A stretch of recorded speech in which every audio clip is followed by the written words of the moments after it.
Offset this with an enthusiastic defense and last week's winning field goal, and the Pack is back.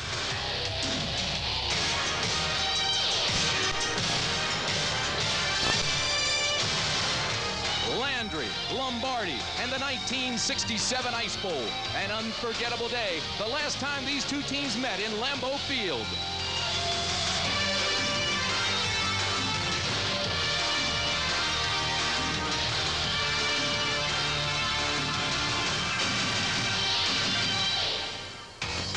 And welcome to sold-out Lambeau Field for today's game between the Dallas Cowboys and the comeback cardiac Pack of Green Bay.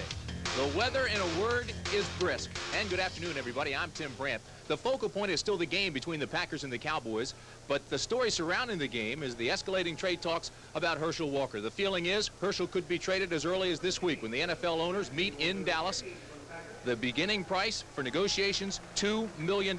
We talked to Herschel last night. Herschel says he's a businessman. He's approaching this as a businessman, and he has leverage in that he doesn't need football financially anymore. So we bring in Dan Jiggets. And Dan, how do you feel about this situation? Well, kind of like what Herschel told us last night. He said, you know, football has opened up some doors for me, and now I can afford to buy those doors. But you have to wonder what the trade talk with him involved, and also with Steve Walsh, the starting quarterback today for the Cowboys, does to the psychology of this club. They've got to settle down and win their first National League football game before they can start talking about trading people. Dallas Cowboy owner Jerry Jones will join us in the booth early on, and we'll address some of these issues. How about the Green Bay Packers? Are they exciting? They are indeed the cardiac Pack. You know, Lindy Infante, the head coach, told us, I'd wish they would move the second half up to the first half, and the way to do that is for Don Mikowski, the quarterback, to start his completion ratio high in the first half, get Brent Fullwood involved in the running game. And I know that Tim Harris has got those Cowboys concerned. Last week, the outside linebacker had 4 sacks. Expect to see him busy today. All right, Dan, well, we told you that Dallas is off to the worst start since 1963. They did win the toss, and they will receive. James Dixon, Darryl Clack, and Derek Shepard are back there deep. And this is up the right side, big hole. It's Dixon. Dixon's gone. What a way to start this game. Inside the 10 to the 5-yard line. James Dixon of the Dallas Cowboys, and I barely had my headset on, and he was gone. He was caught from behind by Jeff Query, a wide receiver who runs a 4.3 40, but watch this, and watch number 86, James Dixon. Well, watch him. The key thing here, number one, he makes a nice reception, and I watch him hit it up the field. That's where you want to go, north-south, and now when you break out past that Pack, you head to that sideline because that's the toughest place for anybody to catch, in particular a kicker. But Query runs him down. Query runs about a 4.3 40, so that's respectable. 89-yard return, and as Jerry Jones walks into our booth, a big smile, grinning from ear to ear after that. First down and goal at the 5 for the Dallas Cowboys.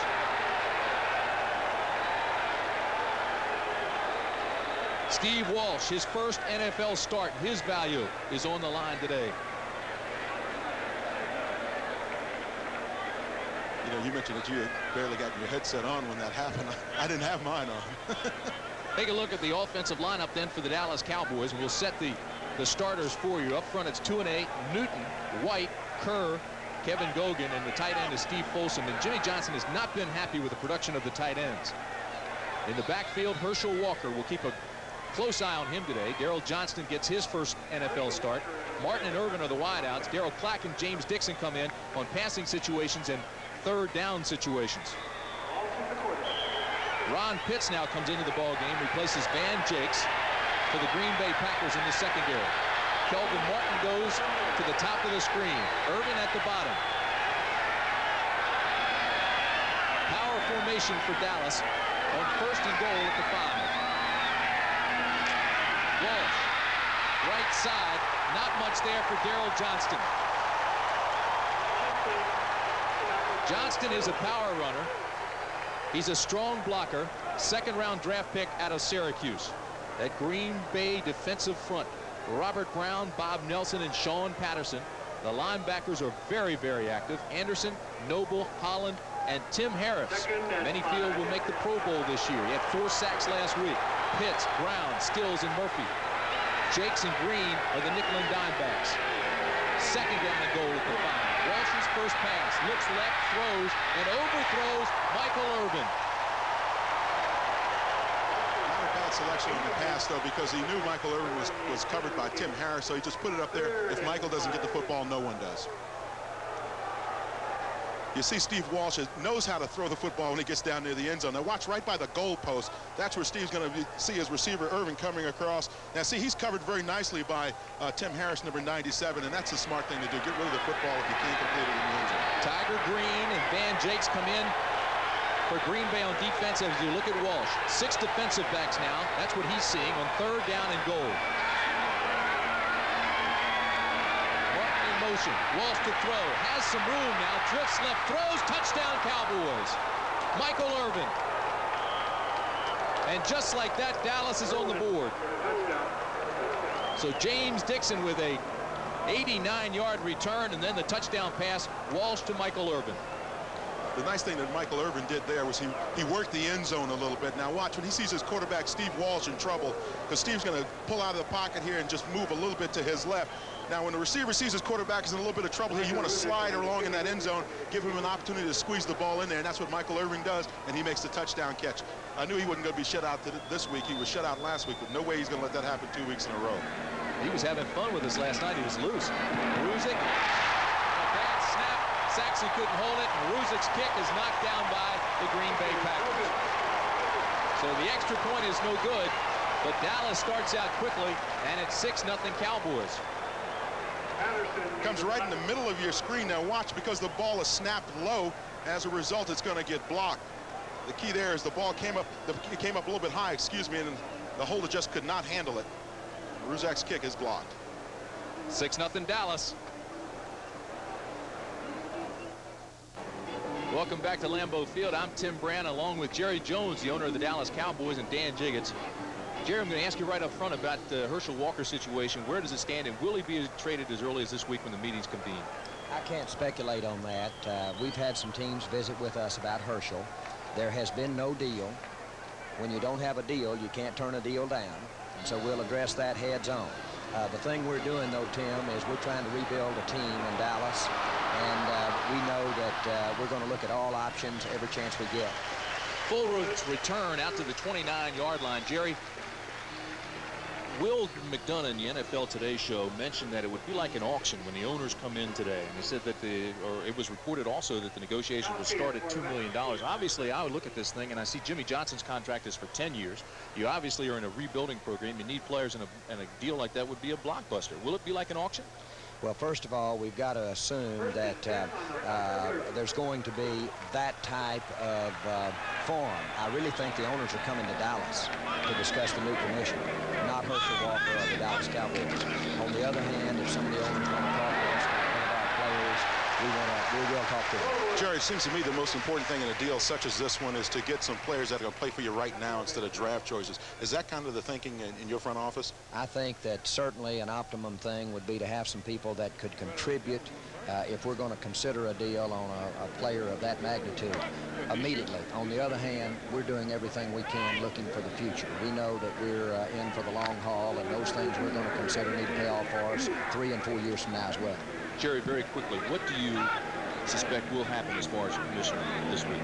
I think that we're going to get to interview and talk to potential candidates, and in doing so, a lot of owners will be enlightened, and we can look ahead to the future, and we may have a vote, and we could get a commissioner. I give it about a 50-50 chance.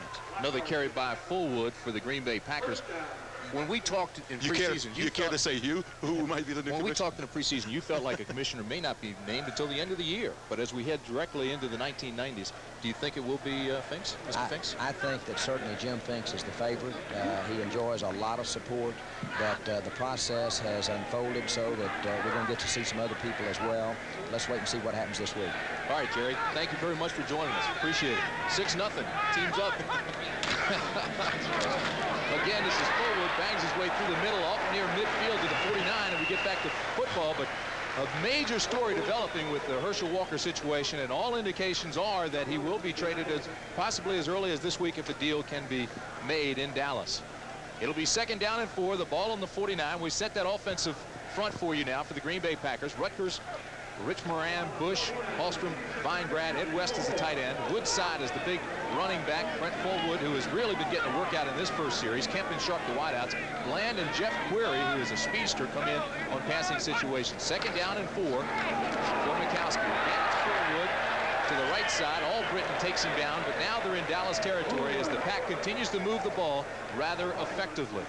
Dallas defensive line, Ed Too Tall Jones, Willie Broughton, Dean Hamill, acquired from the Washington Redskins, and Jim Jeffcoat.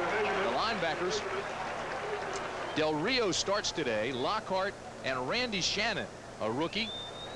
And in the secondary, there have been some problems on this defense now, specifically speed. Jimmy Jones is concerned with the lack of speed. Walls, Francis, Horton, Albritton, Bates, and Hendricks are the nickel and dime backs. And it's a 1st down for the Green Bay Packers. So what a way to start here today. We have a long 89-yard return by James Dixon of the Cowboys. Then Walsh hits Michael Irvin with the touchdown pass. 6-0 Dallas. Roger Rusic's kick was blocked. And now the Packers come back, and they've got a rather methodical drive going. But then Jerry Jones joined us in the booth. We talked about the Herschel Walker situation, and Will McDonough in the NFL Today was right. It will be like an auction. He did not deny that as the NFL meetings convene in Dallas this week. Packers have driven 25 yards, all by Brent Fullwood to this point. This is Mikowski. He's got pressure. Tries to throw his ball away. Actually, it looked like he was throwing it away. There was a receiver in the area, and it was Keith Woodside. And Ron Francis was on him pretty good downfield. Now, what the Cowboys told us yesterday is that, as you mentioned earlier, Tim, with team speed being the way that it is defensively for them, they're going to have to send some people on blitzes and such. And that it was a situation where you saw Shannon rushing the quarterback Mikowski from the outside. Jimmy Johnson-Sola said that's the thing that they're going to have to do to get some pressure on the quarterback. By the same token, you know that Don Mikowski's been around long enough to know how to take advantage of those kinds of blitzes. Testaverde to Carrier. You saw that score. It'll be 2nd down and 10 here at Lambeau Field. The ball at the 46 for the Packers. It's 6-0 Dallas as now we settle in. The ball around. It's Perry Kemp.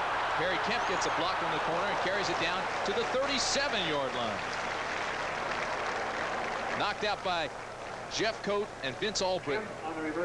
Well, I tell you what, Ron Hallstrom, number 65 for the Packers, got a real nice block here. Now watch him as he pulls out here. He's going to get 2 blocks on that corner, and watch how that helps the running back come around the corner and finally turn it up. Now watch Hallstrom, 65, just went out of frame, will come back into frame right there. 1 block there, and another one that pushes that second guy off into the pursuer, and as a result, they get good yardage on the play. It'll bring up 3rd down and 2. The ball at the 38, Dan. Good look at Kemp, second-year player out of Cal Union, Pennsylvania. 4 wide receivers now for the Pack. Mikowski with time to Kemp. 1st down pass to the 30-yard line. Kemp is run out of bounds by Horton. Perry Kemp had a good week last week against the Atlanta Falcons, and he's just picking up where he left off. Mikowski with a nice little short drop, 3 steps, finds the receiver. Now the key there is the Dallas defensive backs are playing off so far. You see how long it took Everson Walls to finally get to Perry Kemp. Everson's given him at least a 10-yard cushion. Walls and Horton. Eric Brown not playing today. He's got a hamstring problem. So the secondary is a little bit thinner. They brought in Tim Jackson out of Nebraska. Cowboys continue to bring in free agents during the week. They look at him every Tuesday. This is Mikowski. Fullwood get it outside. He's got the corner. Horton knocks him out of bounds on the 17. But a big gain by Fullwood. A gain of 13 and another Packer 1st down. Okay, here we go. Now watch in here. This is where the block's going to come from Keith Woodside. That's the key to the play. Woodside blocks his man. It's actually on the backside. That allows Brent Fullwood to break it back. See, watch that block there, 94. That's the key block on the play. Now Fullwood can head outside and get up, turn the corner, and take it upfield. The Packers have been outscored 91-27 in the 1st half, but came back to outscore opponents 90-23 in the 2nd half. They're trying to get things going here early. 1st down at the 16. Mikowski. Intended for his tight end West. Incomplete. The coverage was by Jack Del Rio, 55. Good coverage by Jack Del Rio. He was right there on the tight end. Look at Jimmy Johnson. still looking for his first NFL win. Although he told us he doesn't feel the pressure with that 10-year contract. Says he's in a 10-year plan. I think that the key, though, is that, you know, you'd like to get these young people believing in your system. Certainly Lindy Infante's been able to do that with the Packers over the last year or two. And I'm sure Jimmy's looking at what the success formula that Lindy's used and says, hey, maybe I can pull something from that. Infante brought in 20 Plan B free agents, spent $800,000 to $900,000 in signing bonuses. 7 of them stuck, but they have helped the team. This is Fullwood on the pitch. Gain of 2, knocked out of bounds that time rather rudely by Ray Horton. I don't know if I was Brent that time going around the corner, I think I might have thrown it back to Don Mikowski. Fullwood has really come a long way this year. You know, to see him run the football, and then we looked at the Atlanta game, you know, he's really running the ball hard. And everybody you talk to in the team says, you know, the guy's really settling down. He's learned the offense. He told me the other day, you know, I don't learn things as fast as a lot of other people, but when I learn them, I lock them in, and then I can really use it a great deal. And I think you'll see today the kind of running ability that young man has. Brett Fullwood now 6 carries for 40 yards. On 3rd down and 8, the Packers go to 4 wide receivers. And the Cowboys load up for 60 touchdowns. Pressure. It's complete to Jeff Query. Touchdown, Green Bay. 14-yard pass. Ray Horton on the coverage, but it was Query who came across the middle for the touchdown.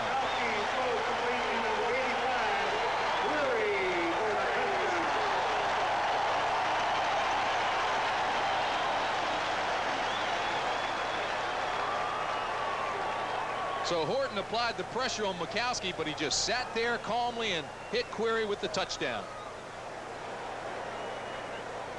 They're going to take a look at this, make sure he got into the end zone, but that's the first NFL touchdown for Jeff Query. And Query is a flyer. Remember last week Jeff Query had a problem getting in the end zone. He dropped the ball just as he was going in, and Sterling Sharp picked it up, took it in for him. Query now 9 catches. He has a 23-yard per catch average, though. He's a big-time player. Well, he got a pick there by Sterling Sharp, and he comes loose underneath, and he beats Ron Francis on the play. Now, the key question here is, did he get into the end zone before he was down? I do not. Well, see, the knee was never down. What happened is he rolled over on the defender, and as a result, the defender almost threw him in. Francis almost threw him into the end zone. So that's what the officials are looking at. That's what the replay officials are looking at. Replay official, Mark Burns. Ed McGuire is up there with him, along with Joe Gardy from the NFL. We may be able to get a better shot of it here.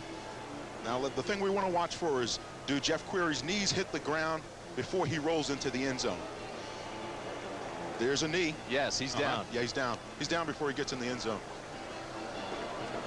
So they may take away his first NFL touchdown. That's right. Once again. Here we go. Now, let's see if his knees hit down. That's the thing you want to watch for before he rolls into the end zone. Francis on the tackle. There's the knee. Boom. He's down. Now he rolls into the end zone and breaks the plane. So Query's made 2 big plays then. He tracked down Dixon on the opening kickoff and saved a touchdown there, at least momentarily, because Walsh did come back and hit Irvin for the touchdown, but then he makes this play here, and it's either a touchdown or awfully close to it. Jeff Query, 5'11 and a half, 165-pounder, 5th-round draft pick. And he runs a 4.3. He can fly, but the thing is he couldn't fly fast enough just to get in that end zone. There's a knee down. There's the other knee down. That's the one angle that we've got. And then you see his head breaking the plane, and finally the football. Here's a close-up shot of it. You can clearly see the knees go down, and now Jeff Query goes into the end zone. Sold-out stadium at Lambeau Field. More than 57,000 fans are here, and they're starting to boo now because of the holdup, while the replay officials try to determine whether it's a touchdown or not. If they're booing because of the holdup, just imagine when the officials make the call. That's exactly right. Here it is. After further review, the runner was rolled down on the 1-yard line. First down, Green Bay, 1-yard line.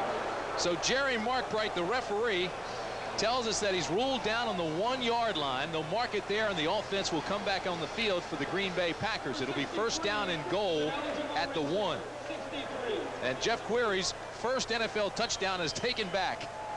Well, it's the second week in a row he's gotten ripped off. Just needs one more step. The same thing happened to him last week where he got the ball stripped away from him. From Milliken, Illinois, Michael Haddix comes into the ball game along with Brent Fullwood. They're the I-backs. 2 tight ends, power formation. Brentwood's not going to get there. Brent Fullwood is knocked down at the 1. He may have lost a yard. Boy, I tell you, the one thing happened there, Tolbert, number 62, was not blocked at all. Now watch forward. You're going to see him get to the line of scrimmage, and that's where he's going to be met by Tolbert. No one really blocked him. You see him step in there, and boom, he just knocks forward back into the backfield. And he gets a little help later from Dean Hamill. So it's a loss of 1. It'll be 2nd down and goal from the 2. 2nd and 2. Brent Fullwood would be the I back. Michael Haddock's the up back. Again, it's a power formation. Didier in motion. Play action. Didier can't hold on to the football. Right through his hands. Clint Didier, 6 years in Washington, made a catch in the Super Bowl, but he misses this one. Don Mikowski has this play set up for him all the way. Now he's going to take a little bit of a roll here. He knows he's got Clint Didier going to the corner. Didier's got to reach out and grab this football. This thing is right on his hands. If you have to tumble to catch the football, you tumble to catch it. But watch him here as he slides out. He's in motion there. Now he just slips out behind the defenders. Now he's all out there by himself. He's got to catch that football. No excuse for dropping that one. So it'll bring up 3rd down and goal for the Packers. Again, there's play action. Mikowski drops the ball. All the way back to the 9-yard line, and he was wide open on the corner. You know, you never take too much for granted when you get down here in the goal line because everything can go wrong. Now here, Don Mikowski is really set up very nicely for the little rollout here on a bootleg. Now he just simply drops the football.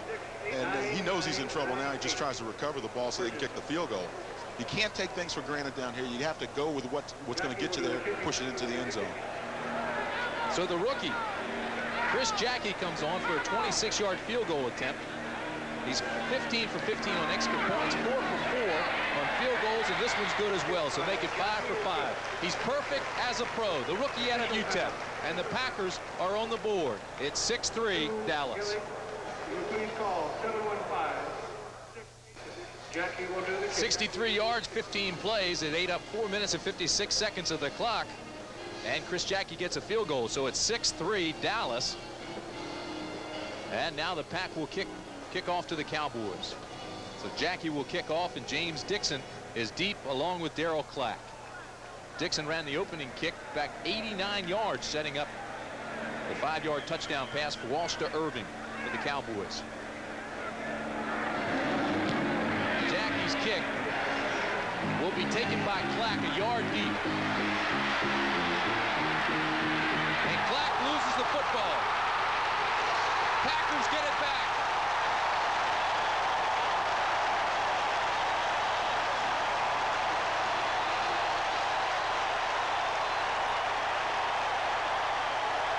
Jeff Query again, and what a game he's having. Watch Clack, number 42. He's going to try to go right up the middle on this play as he's going to try to turn it upfield here, and that's where the ball gets popped out right there by number 56, Burnell Dent. It's kicked later on by another Packer, kicked downfield, and now it's recovered by Query. Here's another look at it. Now watch, this ball's going to get kicked after Clack drops it here on the ground. You see the ball come out right there, get squirted out. Now it got kicked right there, and that's by number 83. I believe that's Perry Kemp. So Jeff Query has saved a touchdown by catching Dixon on the opening kickoff, made a catch down to the 1 that set up the field goal, and now recovers the fumble. First down at the 13 for the Pack. The kick was by Carl Bland. Fullwood taken down by Jim Jeffcoat. Gain of 1. Turnovers have hurt Dallas all year. The Cowboys are -4 in the giveaway takeaway ratio, and that fumble really hurt. We talked before about what the Packers have to do to get this thing moving in the first half for themselves. They've had 2 opportunities now. This is the second one to push the ball into the end zone and get on the board. Now they're going to have to do it because, again, they're behind in the first half. Second down, call it 8. Again, there's play action. Mikowski has room, tucks it away this time, and slides down at the 6. Well, Lindy Infante was telling us he didn't know what to do to get him started in the first half. He said before the Rams game, he ran through the locker room saying, all right, we're down 24-0. The game hadn't started, but we're down 24-0. Let's go get them. He said it didn't work. They still fell behind. Well, I think the mindset has got to be that you want to start attacking from the opening kickoff, offensively and defensively. And what that means is now when you get down here in this territory and you're the Packers, you want to put the ball in the end zone. And the way you do that is aggressively. I think you have to run the football. You run it over the defense. You show them that you're in command of the line of scrimmage. It'll be 3rd down and a long 2, almost 3 for the Packers. This is the #1 offense in the NFL. Mikowski with time. Has it complete. Fontenot bangs his way down. Touchdown, Green Bay.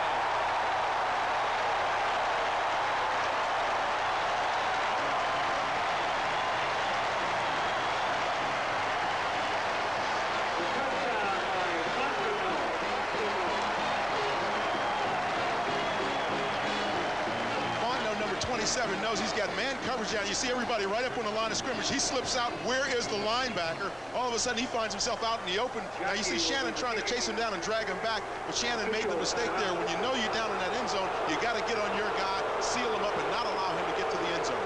Boy, Herman Fontenot really laid a lick on Everson Walls at the goal line as you look at magic. Don Mikowski. And they're taking another look at it. After further review of the play stand. Touchdown.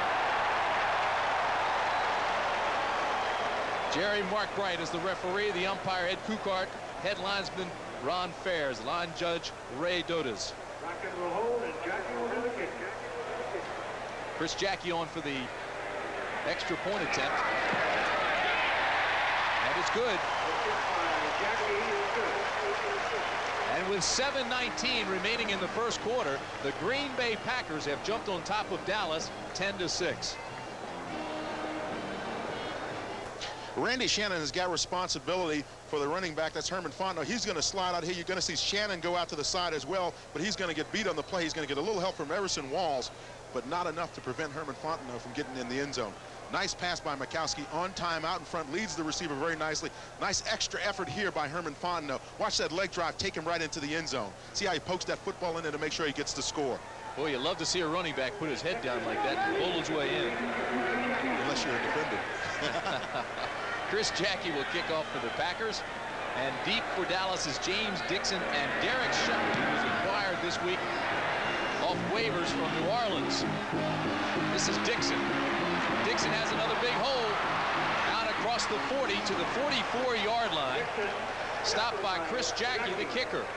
A return of 37 yards. So Dixon, after a return of the opening kick, 89 yards, returns this one 37. Once again, that Packer touchdown from ground level. You're going to see Herman Fontenot coming right into your living room. There he is, number 27, turning around. Nice lead there, as I said before, by Mikowski, and nice second effort. Look at that leg drive. First down, Cowboys at the 45. 7:09 remaining first quarter. It's 10-6 Green Bay. Walsh tries to set up the screen to Walker. Walker is hit hard at the 46-yard line. There is a flag, but Ken Stills takes Herschel Walker down there, and we'll wait to see what the flag is. Normally that's holding because you have to wait so long to set up the screens. As offensive lineman downfield. But it's against Dallas. Tim Harris was applying the pressure on Walsh. Double screen. He had Johnston to one side. Tampa Bay is out in front of Chicago, 14-zip. Ineligible receivers downfield on the kick. Numbers 68 and 61. Offense.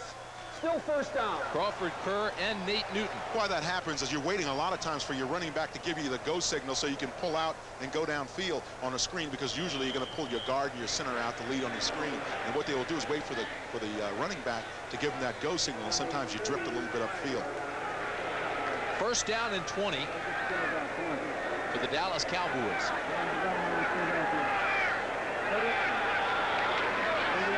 Walsh again to throw.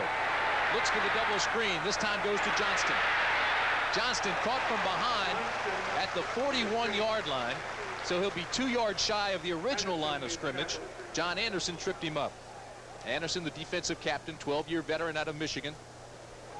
And you know, Lawrence Taylor of the Giants last week talked about how basic the Cowboys offense was. That was not a basic play. That was a nice double screen.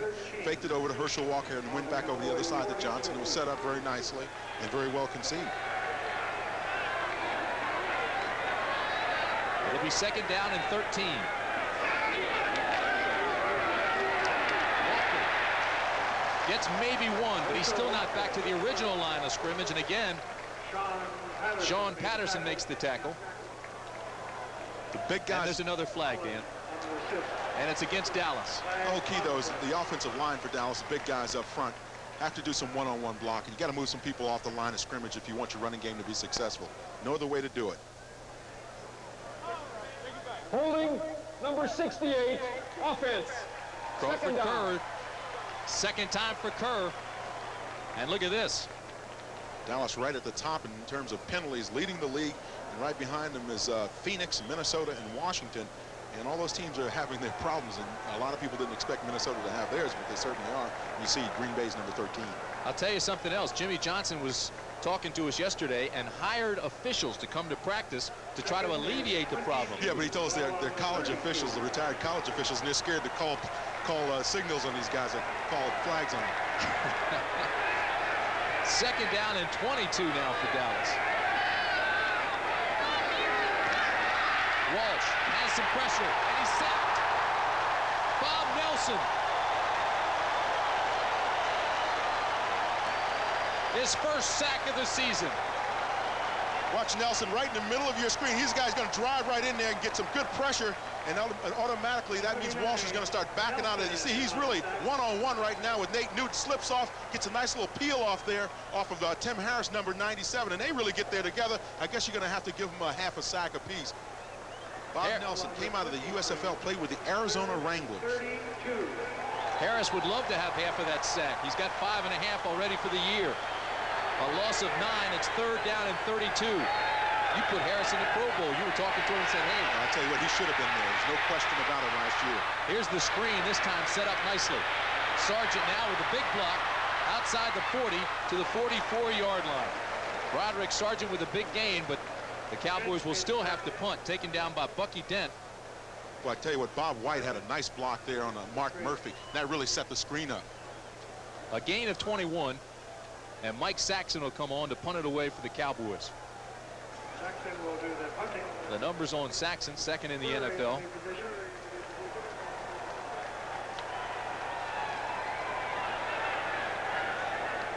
Pernell Dent said he got that nickname Bucky from the baseball player.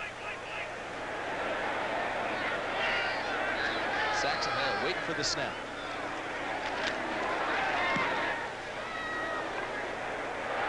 High punt. Jeff Query will let this one hit at the 12. It'll roll down to the 11-yard line. Query lost it in the sun. A 44-yard punt, no return, and Query never even saw it. It's 10-6 Green Bay.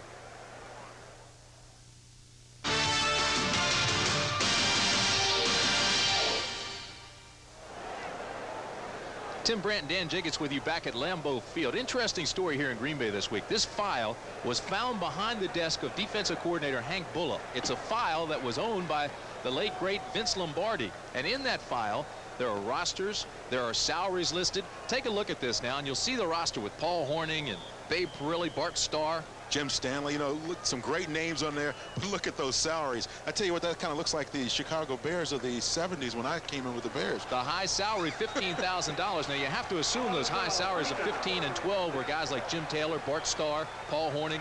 That's right. That'd buy you a game for some of these players out here today. 31 years ago, but this file is certainly interesting, and the handwriting of Vince Lombardi is definitely his, and it's been there a long, long time. I would check the cleaning folks, find out why this file's been back there for so long. Well, you know that file, I'm sure, will probably be sent on to the Hall of Fame. So something's quite interesting. Hank Bullough doesn't want to give it up. Woodside with the carry.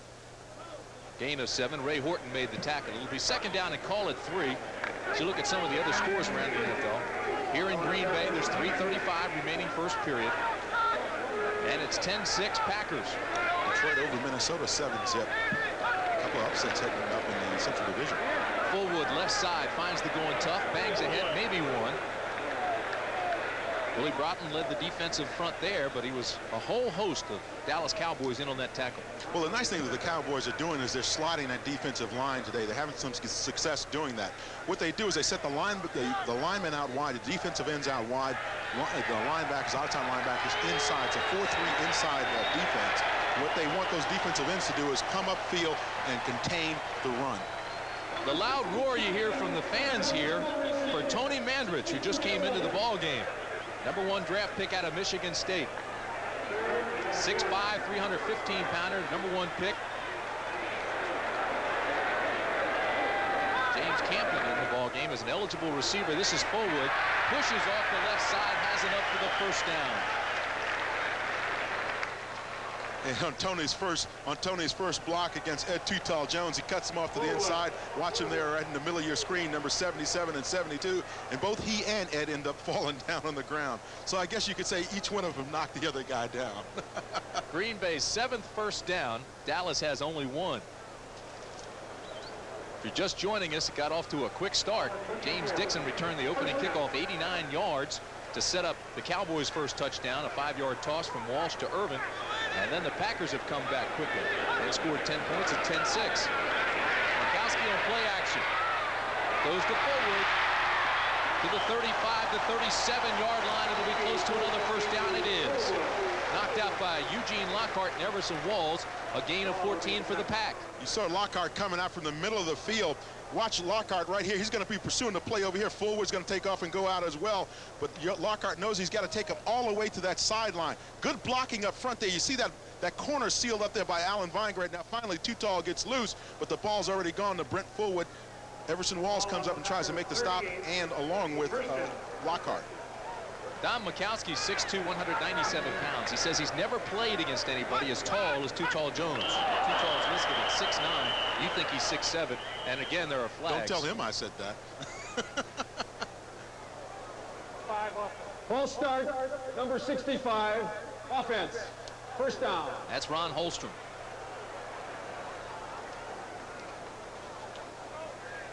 You're going to see Holstrom, number 65, just jump just a little bit right there.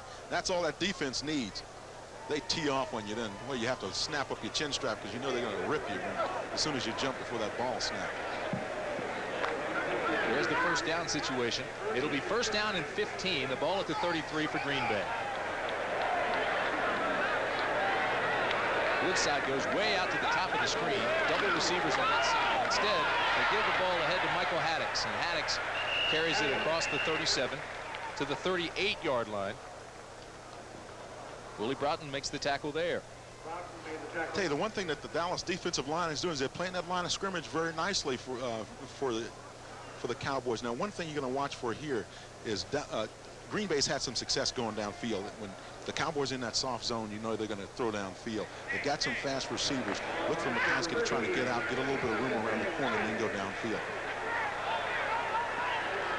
Jimmy Johnson was very matter-of-fact talking about the lack of speed on his defense, trying to use more linebackers on the outside to get some speed. It's second down and 10 for Mikowski.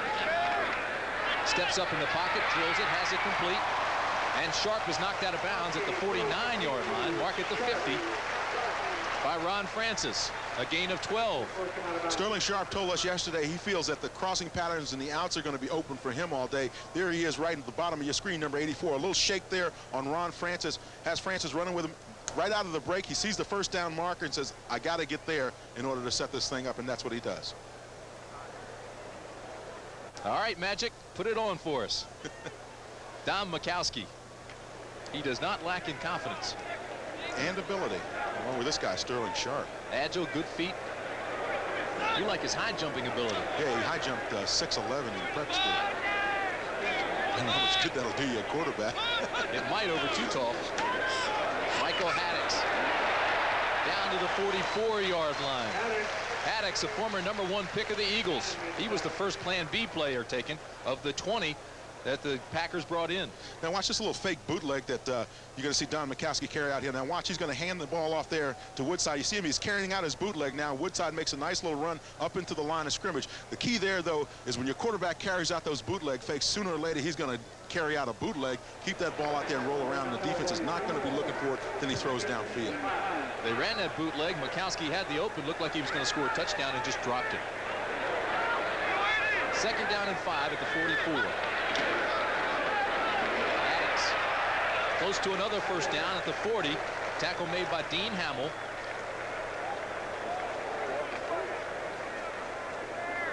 Blair Bush is one of those plan B guys playing center for the Packers here, number 51 right in the middle of your screen, and watch him working against Willie Broughton and Rich Moran in there one-on-one finally, and he just pushes Broughton out of the way.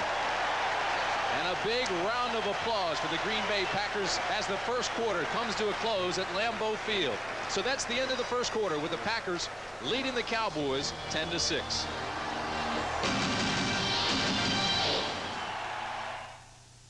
CBS Sports coverage of the National Football League is sponsored by the new generation of Oldsmobile. Step into the future now at your Oldsmobile dealer. Dean Witter. Dean Witter measures success one investor at a time. And by Miller Lite, official sponsor of the NFL Player of the Year Award. Miller Lite brings you the NFL's best. The city of Green Bay, Wisconsin on this second week of fall. Autumnal hues of gold and amber. And the paper mills are hard at work. Meat packers are off today. They came to watch the Packers. Third down and 1 at the 44 for Green Bay. It's 10-6 Pack as we begin the second 15 minutes of this ball game. Fullwood's not going to get there. Great pursuit by the defensive front led by Randy Shannon of the Cowboys. Key there, though, Willie Broughton, 79, really just came across, penetrated very nicely off the defensive line, just disrupted the whole offense, and that gave Shannon an opportunity to make the stop in the backfield. But credit that one to Willie Broughton, an extraordinary effort. Don Bracken comes on now to punt the ball away. Derek Shepard is deep for the Cowboys.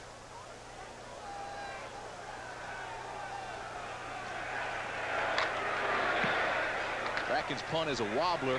This ball will hit inside the 10 and roll down to the 2-yard line, and it's down there by Carl Bland.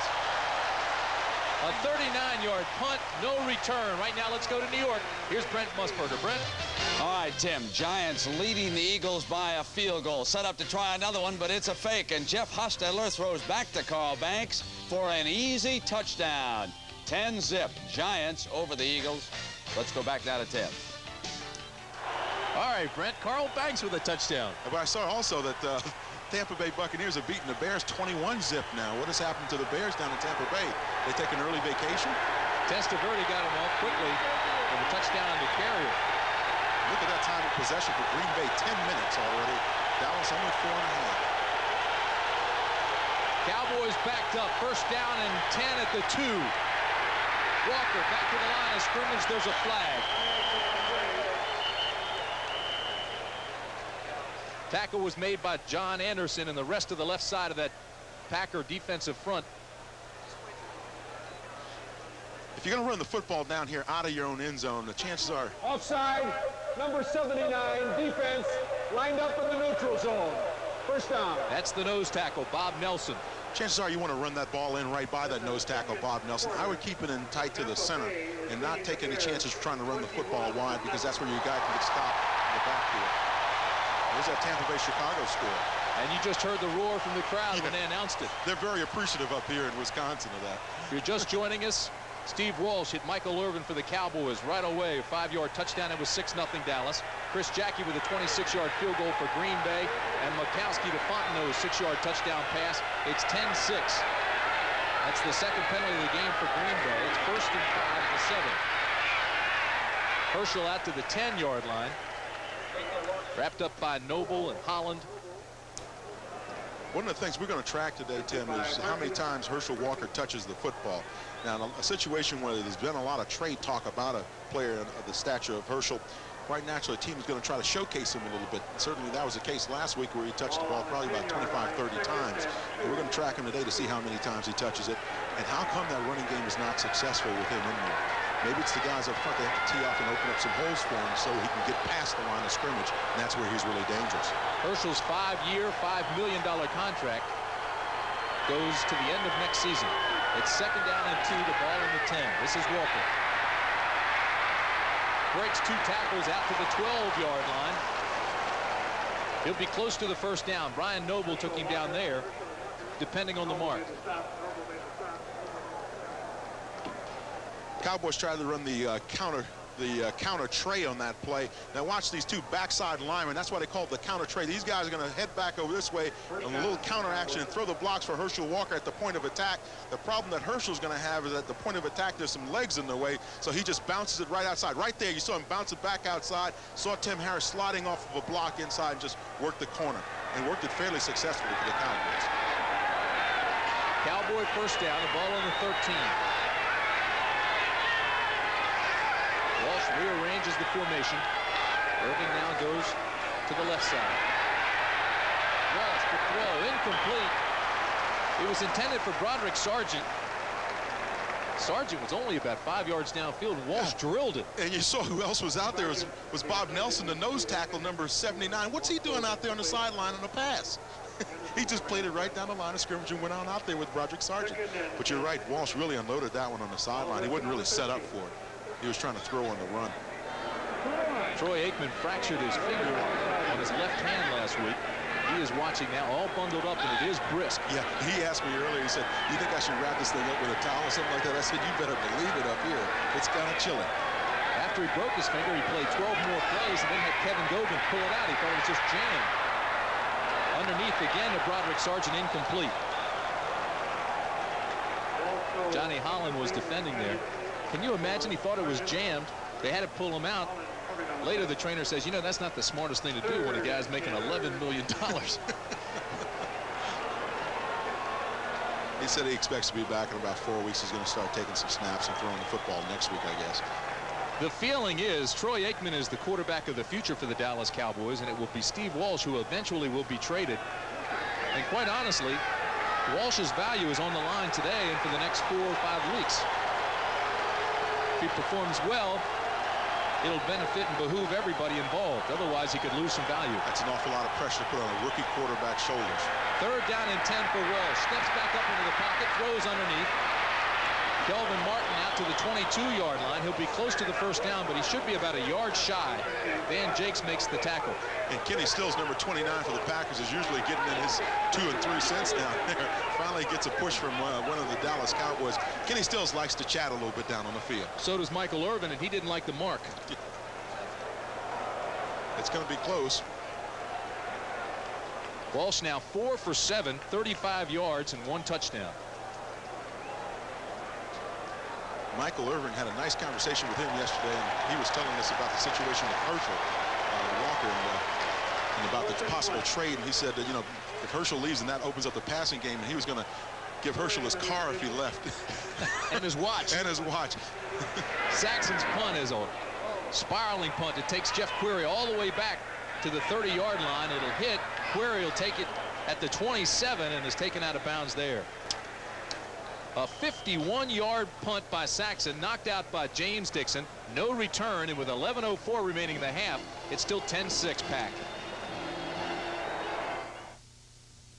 With Ford Tempo, you can enjoy available features like automatic transaxle, air conditioning, power mirrors, and speed control, plus one very special luxury. You made reservations, right? The luxury of knowing Ford Tempo offers all these features for a very attractive price. Thanks. Keep the change. Proving once again you don't have to be well-to-do to do it well. See your dealer now for low financing or special savings on 1990 Ford Tempo. Attention football fans. Get a free NFL warm-up jacket when you buy 10 rolls of pink insulation R19 or higher from, you know who. But hurry, offer ends October 15th. We help more Americans go to college, and we issue more MasterCard and Visa cards than any other company. We also serve millions of customers in every major marketplace worldwide. We're Citicorp and Citibank, America's largest financial services company. Whatever financial success you hope to achieve, whether it's business or personal, we can help you do it, and do it better than anyone else. Citicorp, because Americans want to succeed, not just survive. This NFL game summary is sponsored by Citicorp, because Americans want to succeed, not just survive.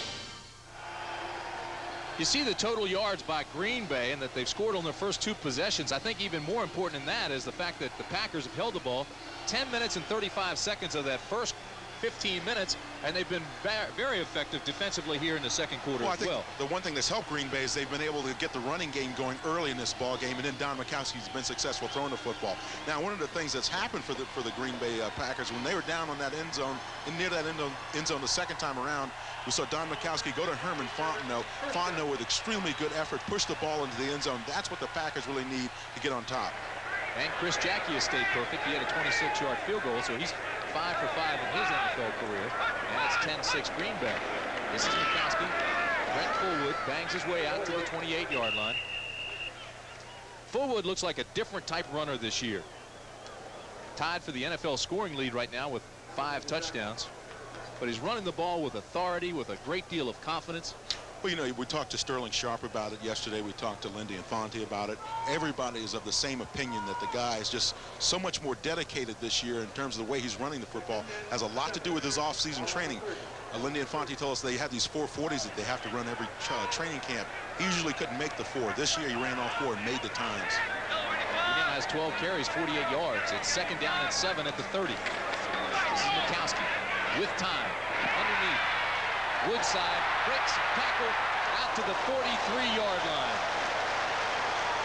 Oh, boy. Bill Bates finally gets him down, but not before Woodside gains 13 more. Eugene Lockhart might stop and ask Woodside to show him that move again because he missed it the first time. Watch Woodside, number 33. He's going to be on the left-hand side of your screen right there, number 33. Watch the move that he puts on Eugene Lockhart after he comes out on that circle route and gets the ball from Don Mikowski. Now watch this right here. Step, 1, 2, spin, and there goes Eugene Lockhart. So wonder he didn't pull a groin muscle on that play because he really slipped on the field. I say Woodside broke that tackle. I was being very kind. He was lucky to get a hand on it. On first down, Mikowski looks deep, now pulls it back and throws in the direction of Kemp, has the completion and another first down. Oh, Perry Kemp put a move on the corner, drove the defensive back off, and then came back to make the catch on Walls for 16 yards. Not only did he put a move on the corner, he slipped down again, too. It picked himself back up off the turf and then got back to the football. That grass down on the field is cut very short, Tim. I was down there walking on the field earlier today. Normally that grass is about maybe 3 inches high. Today it seems like it's about 1.5 inches high, and it's very slick. Good look at Perry Kemp. And there you can look at that ground. See, that grass is cut very low for this time of the year. Kemp has 2 catches now, Dan. He has 16 for the year. He played for Infante in the USFL down with the Jacksonville Bulls. Off to a quick start this year. First down and 10. The ball at the 41 for Mikowski. On the ground. Still loose. Still loose. Cowboys have it. It's Lockhart. Eugene Lockhart can run. He's inside the 10. The Cowboys are going to score. Touchdown, Dallas.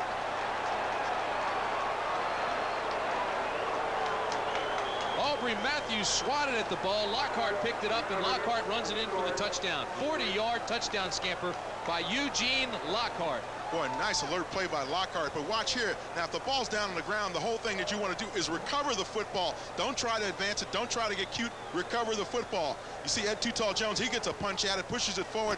Now Eugene Lockhart picks it up and takes off. Now, 2 guys have a chance to catch him here, Matthews as well as Mikowski. Neither one of them could do it, and both of them have pretty good speed. But Eugene wanted the end zone very badly. Roger Rusick is on to attempt the extra point. Lockhart put a pretty good move on Billy Ard. He sure did. He'll want that one for his highlight. Rusick gets this one up and away, and it's good. And so with 8:31 remaining in the first half, the Cowboys retake the lead by 3.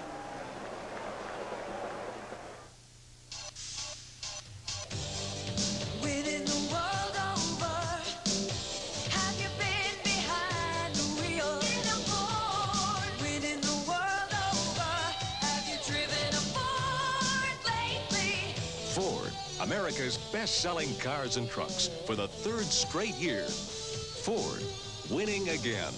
Winning the world over. Have you driven a Ford lately?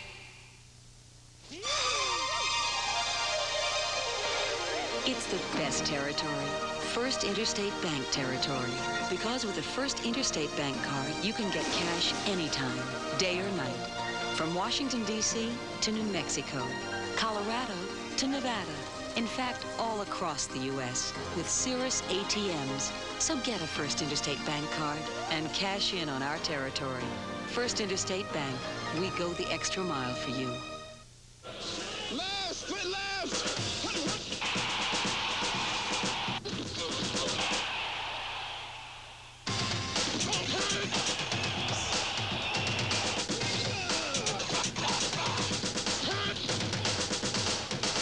Last week's Miller Lite NFL Player of the Week was David Fulcher, making him eligible to be Player of the Year. Look for the next winner in Wednesday's USA Today and at the end of the season for the Miller Lite NFL Player of the Year.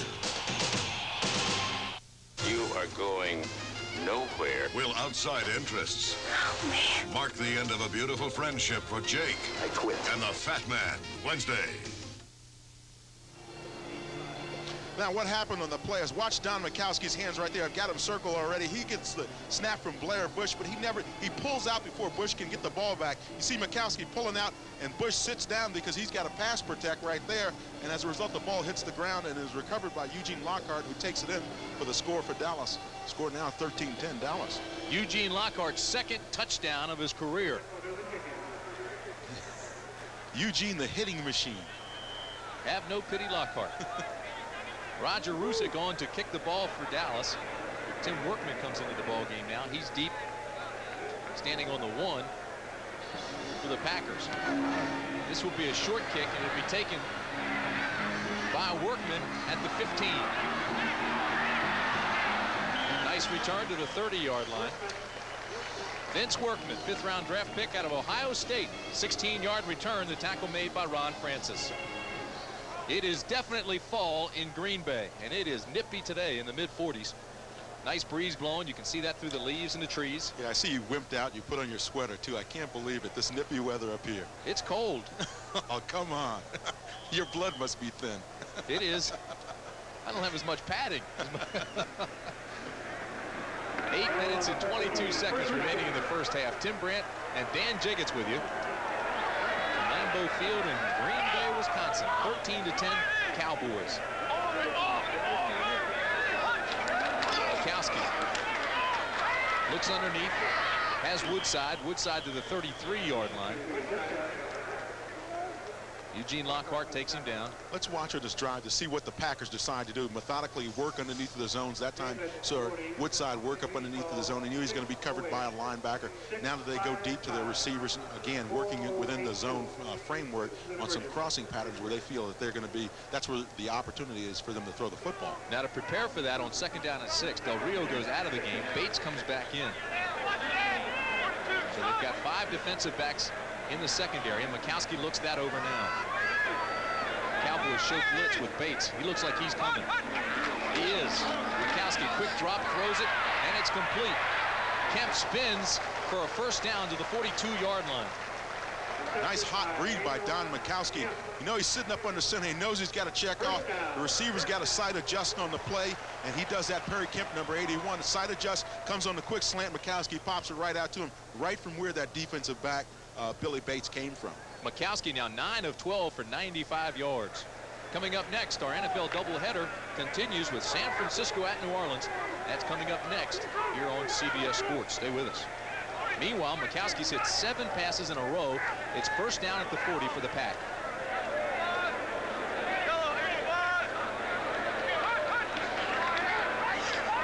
Again, magic to throw. Has the completion. Sharp spin move into Dallas territory. He'll be close to another first down. The tackle was made by Ray Horton, but he needed some help from Francis.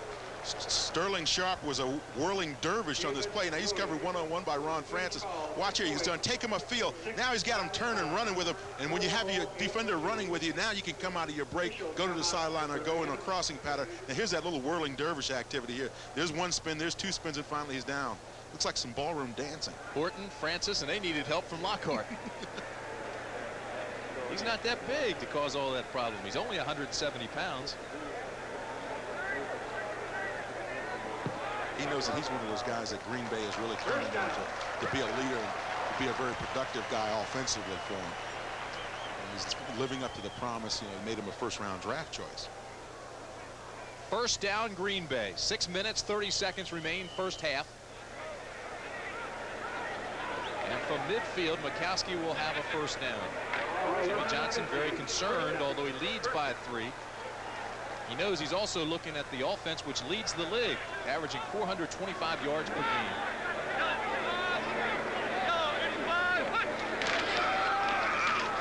Big side for Fullwood. Another first down to the 35-yard line. Tripped up by Bill Bates.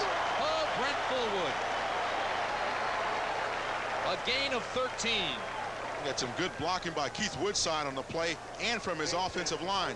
Watch over there on this left side of that offensive line. Watch the blocking over there, and then watch number 33, Keith Woodside, with the block out on the outside linebacker. Watch him come right up in there. Now he takes on the linebacker. Fullwood splits right through the hole there and makes a nice little run out of it and gets a block downfield from Sterling Shop as well. Here's the block on Lockhart. Watch this play by Keith Woodside, number 33. Nice block and a nice solid block. Gives your back an opportunity to squeeze through there and get the yardage. Fullwood came into this game, Dan, averaging 5.3 yards per carry this season. He's adding to that. Mikowski on first down has all the time he wants. Here's Woodside again. Now he's inside the 30. Vince Albritton, who was on IR last year, makes the tackle, but Woodside has another big game for the Packers. Albritton wasn't falling for those fakes that time. He said, you can stand there and fake all day. I'm still going to tackle you. Keith Woodside now 20 receptions for the year. Only 11 carries, but he's averaging 3.5 yards every time he runs the football as well. So he's having a fine season. Just a second-year player out of Texas A&M. It'll be second down and call it 2 at the 29.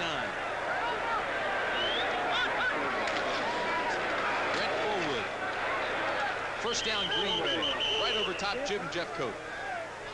Tony Manders had a nice block there that time on Tony Tolbert.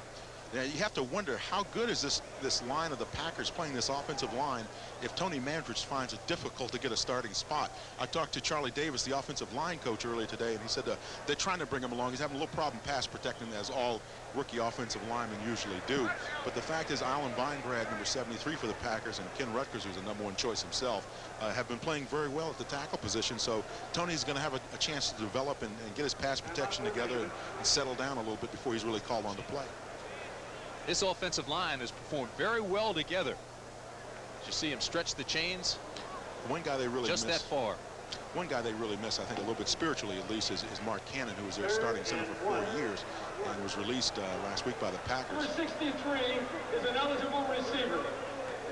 So James Campen is an eligible receiver now, number 63. That's what the officials are saying. This offensive line has allowed good protection from Mikowski. They've given up only 7 sacks this season. It's third down and 1, the ball at the 28.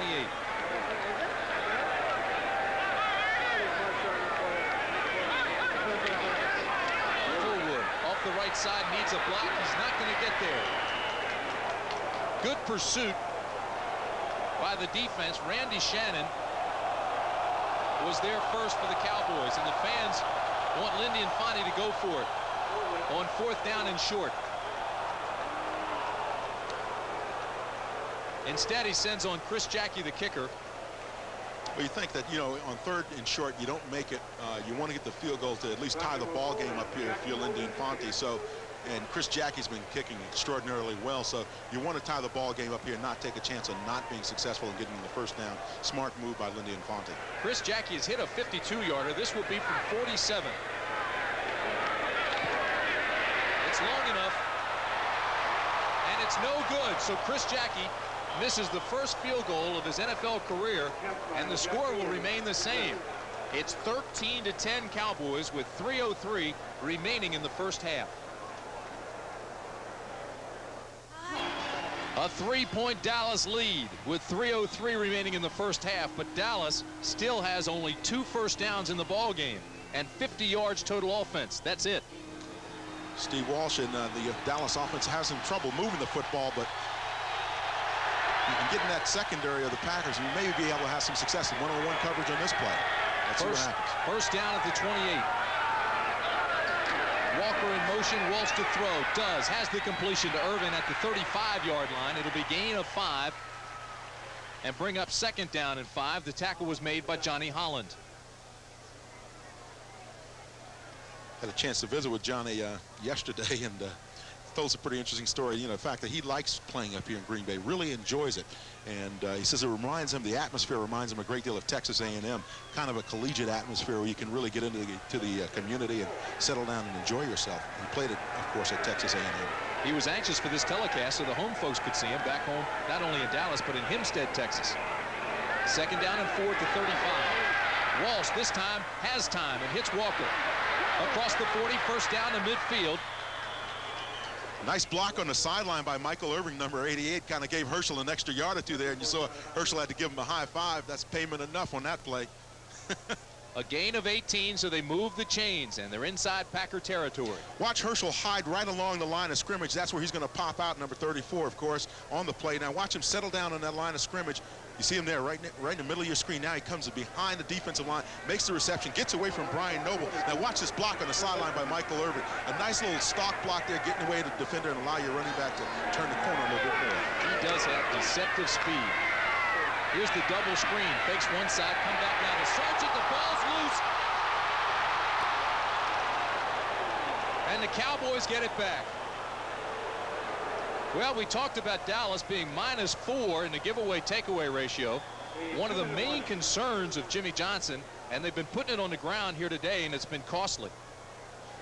You know, that's a mindset too. You get into that mindset of dropping the football and not recovering and those kinds of things. Works on you very badly. They get it back. It's the 2-minute warning. We'll be back. 13-10 is our score. It's been exciting. James Dixon took the opening kickoff, ran 89 yards and set up a Walsh to Irving touchdown. Chris Jackie hit a 26-yarder for Green Bay.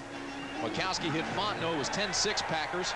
And then Eugene Lockhart picked up a fumble for Dallas and ran it in 40 yards in the 2nd quarter. And it's 13-10 Cowboys. The Cowboys just put the ball on the ground on a fumble. They lost 6. It'll be 2nd down and 16 for Steve Walsh and his Cowboys. Walsh drills it to Herschel Walker. Herschel down to the 44-yard line. Not nearly enough for a first. Johnny Holland stops him there. Coming up next Saturday on CBS Sports, we'll take you to Auburn, Alabama, where the LSU Tigers, featuring quarterback Tommy Hotson, will take on 11th ranked Auburn with Reggie Slack. So it's a head-up day of strong arms and salutations. Incomplete to Herschel Walker. Boy, I tell you, Herschel catches that football. He's gone to the end zone. It was just over him just a little bit because Walsh was flushed out of the pocket just a tad. And Johnny Holland had the coverage downfield on Herschel Walker. But if he had just one more second to get the ball, and now watch Walsh on the play here. See, he has a step up in the pocket. Now he throws it out to Herschel just to let him just a tad under there, and Herschel had to go up in the air to get it and just could not make the play. We also had a penalty on the play. But it was declined, so Mike Saxon comes on to punt it away for Dallas. You know, one of the comments after Herschel was very vociferous about the fact after game 1 that he wanted to carry the ball more and wanted to get more involved. Reporter said, well, Jimmy Johnson, what will you say to Herschel? And his reply was, catch the football. Herschel probably should have had that one. Jeff Query is deep for the Pack. He's standing on his own 10. Saxon is at his own 40. Saxon gets off a high tail wagger that will go out of bounds on the 7-yard line. We'll see where they officially mark it at the 7.5, but a fine punt by Saxon, 36 yards into the corner. But there is a flag.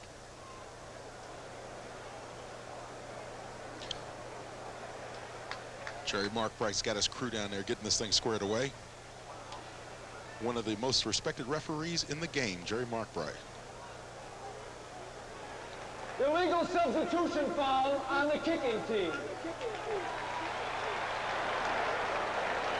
Well, it's against Dallas, so they'll move them back, and they'll have to do it again.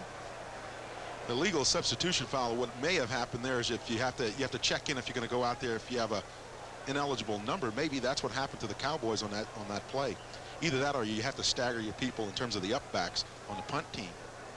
3rd penalty for Dallas, and the officials that Jimmy Johnson hired to stand in at practice down in Texas ought to let them know about things like that. Well, he said they were scared to say too much to all these other girls. There is no foul on the play. The substitute never left the field. He was legal. The play stands. All right. No wonder the officials didn't let Jimmy know about it. The guy doesn't leave the field. He can't be a substitute. And you're better off staying away from Jimmy when you call something like that and you make a mistake. I like Jimmy Johnson. He's a good coach. He only lost 4 games in, what, 4 years or more than that down in Miami. That's right. I tell you, though, I like something that Jerry Markwright just did there. You know, he comes back and explains the fact that they made a mistake and corrects it on the field. He did that in a game last year. I saw him down in with the Phoenix Cardinals. And there was a situation where he could have thrown a player out. They got into a little tussle, and he got in the middle of it. The player never saw him. Jerry had the class to turn around and say, hey, I know the guy never saw me. I'm not going to throw you out of the game, but don't do it again. But he threw the flag and penalized him. Yeah, 15. But it wasn't a free lick. First down at the 8. Mikowski out of the shotgun. He's got pressure. Steps up out of that, and he can run. Avoids Bates, gets the first down before he's finally hit from behind. Tony Tolbert finally made the tackle, but it was a gain of 13, and you saw the agility of Don Mikowski and why they call him Magic. Timeout, Green Bay. First charge timeout, Green Bay. So with 1:12 remaining in the half, Magic wants to talk it over. Both teams have 2 timeouts remaining with 1:12 remaining in the half. Dallas took their first timeout in the very first series, and then Green Bay takes one here, trying to establish their hurry-up offense. We just saw Don Mikowski pull out of that pocket and take off with the football. That's one thing the Cowboys defensive players told us they were very concerned about, was his ability to run the football when he wants to pull it down and take off. He told us he's got tendonitis in his right shoulder, and it takes a while to get warmed up. He appears to be warm now. He's playing well. On first down again, he steps up, goes deep. Sharp is open. To the 30. Inside the 10. Touchdown, Green Bay.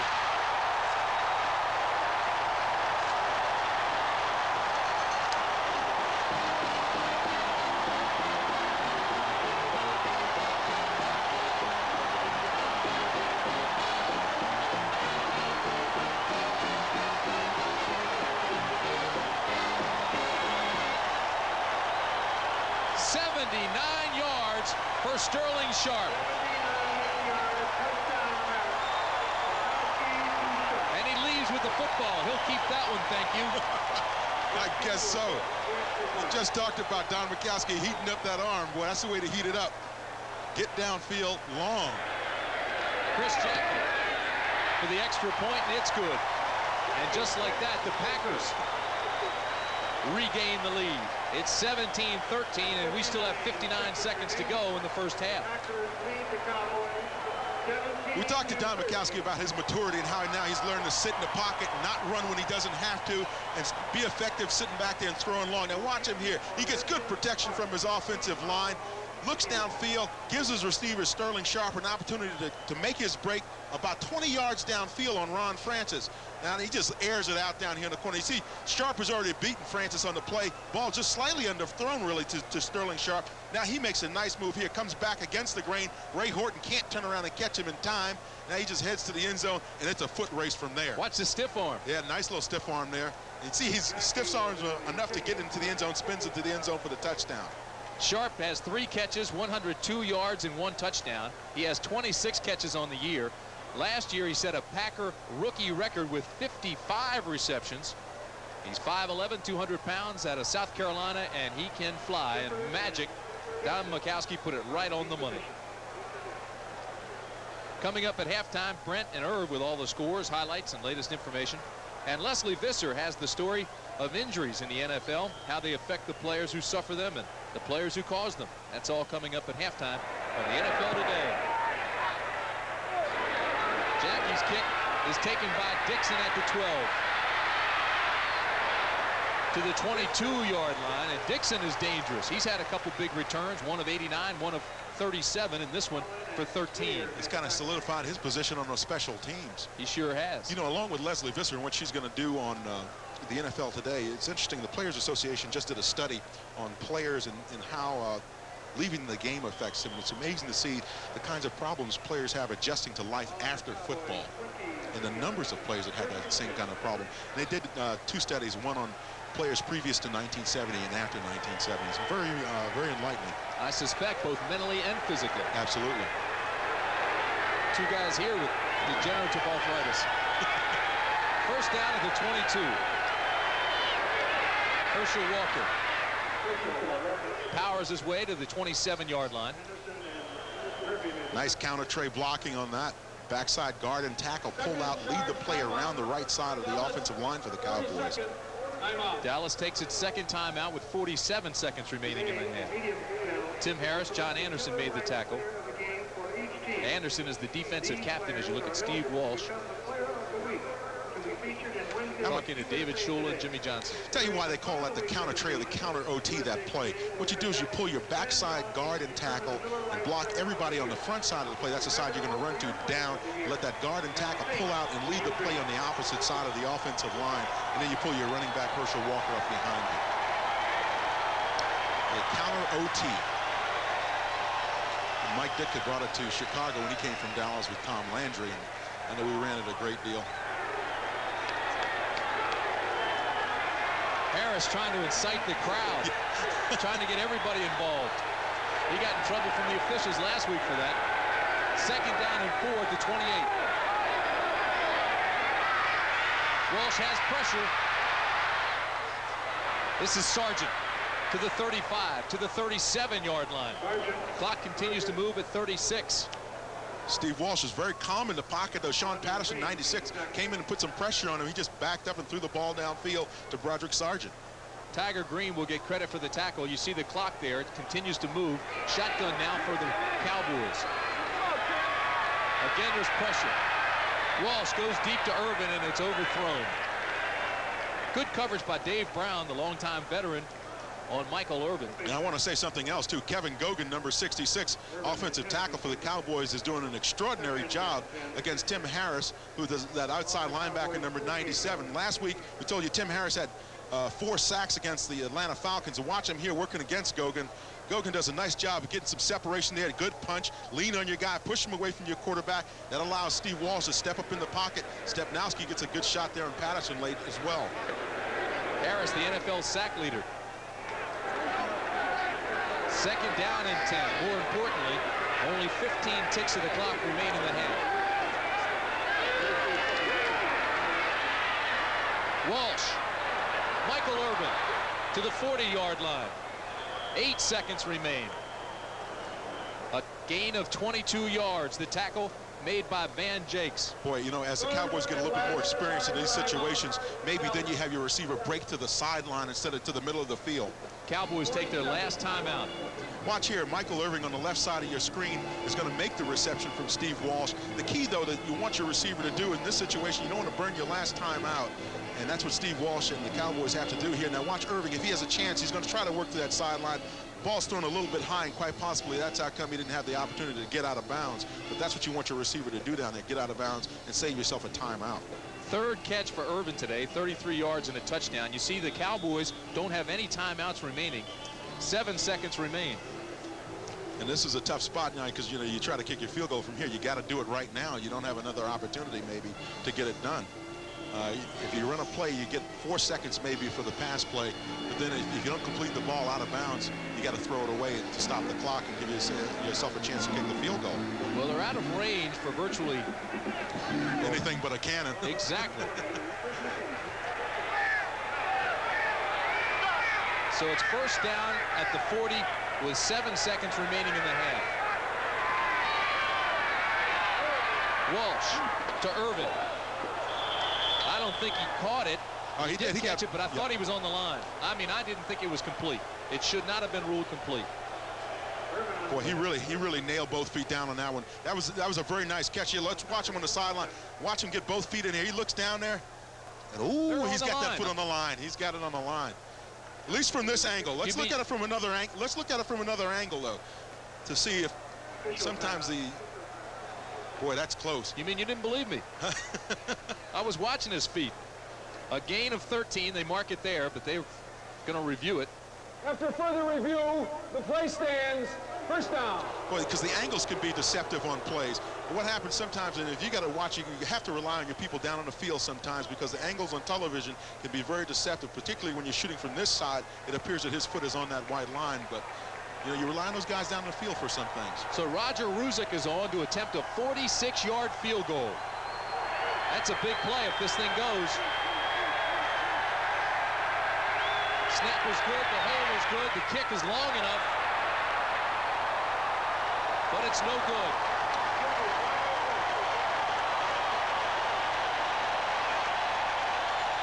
So that's the end of the first half. With the score, the Green Bay Packers 17, the Dallas Cowboys 13. CBS Sports coverage of the National Football League is sponsored by Ford and your Ford dealer. Have you driven a Ford lately? Shop Vac wet dry vacuums. If you own a house, you've got to own a Shop Vac. And by Gallo White Grenache. It will change the way you think about Gallo. Mikowski hit his last 10 passes of the half for the Packers. 79-yard touchdown to Sterling Sharp for the final score, and Green Bay leads Dallas at the half 17-13. And welcome back to Lambeau Field, everybody. I'm Tim Brandt along with Dan Jiggets. And Dan, actually the Cowboys are fortunate to be this close in the ball game. They have only 13 yards rushing, and even that was set up. The last touchdown by the Cowboys was set up on a bad play. It was a fumble. Well, what we have is Don Mikowski pulled out from center for Blair Bush a little too early. And as a result, the ball went down on the ground. And watch Eugene Lockhart, number 56, is going to recover it for the Cowboys, scoop it up, take it in 40 yards for the touchdown. And that really is what kept Dallas in the ball game to this point. Now, one of the problems that they're having is they've not been able to run the football successfully. At least that's how it looks on the top of it, but they really only try. Mikowski hit his last 10 passes of the half for the Packers. 79-yard touchdown to Sterling Sharp for the final score, and Green Bay leads Dallas at the half 17-13. And welcome back to Lambeau Field, everybody. I'm Tim Brandt along with Dan Jiggets. And Dan, actually the Cowboys are fortunate to be this close in the ball game. They have only 13 yards rushing, and even that was set up. The last touchdown by the Cowboys was set up on a bad play. It was a fumble. Well, what we have is Don Mikowski pulled out from center for Blair Bush a little too early. And as a result, the ball went down on the ground. And watch Eugene Lockhart, number 56, is going to recover it for the Cowboys, scoop it up, take it in 40 yards for the touchdown. And that really is what kept Dallas in the ball game to this point. Now, one of the problems that they're having is they've not been able to run the football successfully. At least that's how it looks on the top of it, but they've really only tried 4 rushes so far in this ball game. Of those 13 yards, 12 go to Herschel Walker, only 6 first downs for Dallas. Take a look at some of the statistics. They are very revealing of what's taken place thus far. You see the rushing yards heavily in favor of Green Bay, the passing yards in favor of the Pack, and the total yards very one-sided. Time of possession has also been heavily in favor of Green Bay. And that leads right into the running game. If you don't run the football, there's no way that you're going to get the time of possession up in your ball game. Take a look at the play selection. Now, Walsh looked good. 11 of 16, 117 yards and a touchdown. Found Michael Irvin 4 times. But the story really has been Mikowski, 12 of 15, hitting his last 10. CBS Sports coverage of NFL football will continue after this message and a word from your local station. Coverage of the National Football League is sponsored by Mercedes-Benz, engineered like no other car in the world. The Gillette Afro Plus system and Gillette Foaming, together the best a man can get. And by Levi's Dockers. If you're not wearing Dockers, you're just wearing pants. Outside Lambeau Field, it's quiet in Green Bay today. Not much traffic out there, and the reason is 57,063 of the residents here in this fine city are right here at Lambeau Field. Ruzick to kick off, and it's a high kick that will be taken by Workman, and Workman carries it to the 37-yard line. So it was a short kick by Ruzick and a return of 23 yards. Don Mikowski, his numbers in the first half were very impressive, and he's had that hot hand hitting the last 10. Came into this game with 7 touchdowns, but 9 interceptions. 63% completion ratio.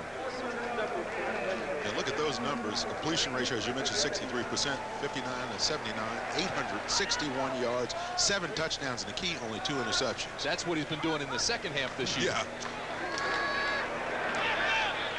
Packers try to bang it straight ahead, get a couple. Well, you mentioned just before he threw the touchdown pass to Sterling Sharp that he had tendonitis in the shoulder and is kind of heating it up, and it takes a little while for the arm to get warm. When he visited with us yesterday, he came in with an ice pack on the arm, and that's unusual. I knew he pitched when he was in prep school in college, and I asked him if that was one of those kinds of things that pitchers always do, and he said, yeah, but he's had that problem with his shoulder. But certainly in the second half, he gets it heated up pretty good. He went to Fork Union prep school. That's where Testaverde went, I think. 2nd down and 9. Fullwood with a second carry this half out to the 43-yard line. Tackle was made by Bill Bates. We'll show you where they stand in the NFC Central. Chicago, as you know, unbeaten but trailing Tampa Bay right now by a bundle. Green Bay is in second place, 5 points away from being unbeaten, but they are 2-2. And Minnesota and Tampa Bay right there with them. Now in the NFC East, the Giants are the unbeaten team in that division, and then you see the others that are evened up, and of course Dallas 0 for the NFL yet this year. Bad case of the Ophers. 4 wide receivers on 3rd down and 4 at the 43 from Mikowski. Steps up into the pocket, has plenty of run across the 40 to the 35-yard line. He had plenty of room to run in a gain of 22. And there's that old baseball player in him. So that nice little hook slide in there. Don't let those guys hit you. You're pretty valuable to your ball club. Now this is a coverage run here. Don Mikowski can't find anybody open downfield. You saw Sterling Sharp right across the middle of your screen. He was covered very well. And he knows he's got some athletic ability and he can run pretty fast. Get downfield. Now hit the ground, slide in there, and don't let anybody get a cheap shot on you. It's kind of like a Ricky Henderson slide. You've been seeing that in the Major League Baseball playoffs. Watch this slide here. He's safe at second base. I get excited when he runs. I almost said plenty of run to room. 1st down at the 37 for the Pack. Mikowski has the completion. Woodside to the 20-yard line. Trying to figure out what was going on that play. Ron Francis and Randy Shannon were both back trying to help Ray Horton with the deep receiver. And that was Sterling Sharp, and nobody came down to pick up Keith Woodside, who was up underneath, and he was right down near the sideline, right along the line of scrimmage. Nobody covered him. A gain of 17. It is the 4th catch for Woodside in this ball game. Another guy who Lindy Infante says has really come a long way and really developed an all-around back for him. Kemp to the top of the screen. Sharp to the bottom. Fullwood in motion. Mikowski has the backside of the pocket closed down on him, and Lockhart almost had an interception. Boy, Randy Shannon came to really hit the pressure on Mikowski, and Lockhart had the pass right in his hands. He sure did, but it was a little bit behind him, and he slipped and fell. But watch Shannon, number 94, with the pressure here on Mikowski. Mikowski has some time to throw the ball. You see him setting up in the pocket there. Now he gets a little antsy and kind of comes out and unloads it. And it goes to Eugene Lockhart, who just can't handle it. Watch, the ball's thrown behind Lockhart a little bit. He's trying to adjust to it by turning back around. That's a tough thing to do when you're going full speed in the other direction.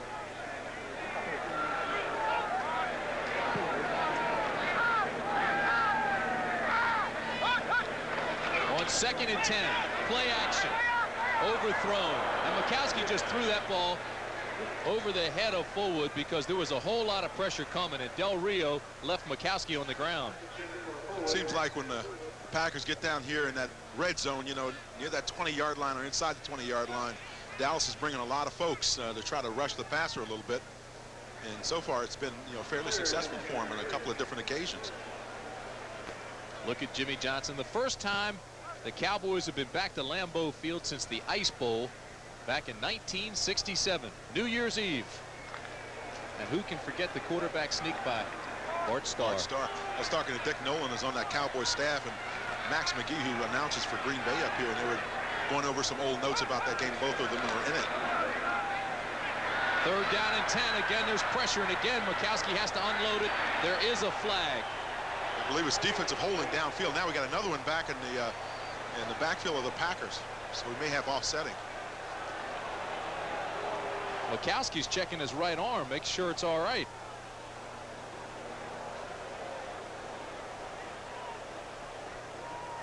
Look at that, he's checking his forearm. I just wanted to make sure his wristbands were on straight. Yeah, there we go, make the adjustment. See, they were down on his hand a little bit too far. Don Mikowski, ACC guy out of the University of Virginia. You got to look good to play good. I knew you were going to get that ACC pop in there, too. We've got 2 fouls on the play. We've got holding, number 45, defense. We have intentional grounding, number 7, offense. Penalties offset. 3rd down. So Manny Hendricks was called first. Mikowski was called second. And Lindy Infante doesn't like that call. Where could the call have come from? Intentional grounding. I didn't see that on the play. The ball was overthrown to the receiver, but intentional grounding, that's stretching it a little bit. Now Mikowski's going to be under a little bit of pressure. He's got to dump the ball off. He's trying to get it off downfield. Now watch here. He squirts out of the pocket there. Now sets up and throws the football. He threw it long. Threw it towards the sideline. Boy, I don't know. I can't call that intentional grounding. If you got a receiver somewhere in that area, if you're under duress and you throw the football away, that's part of football. I don't know how that call is going to be made. Well, Mark Bright has his flag. He's going to put that one away. He's the guy that stands back there. The referee stands behind the quarterback, so that was his call. Well, I know what he'd like to see is he'd like to see that running back a little bit closer to the football, but if you're a quarterback under duress, you try to unload it. You know, that's a smart thing to do. I don't think you should get penalized for that. It brings up 3rd down and 10 from the 20-yard line.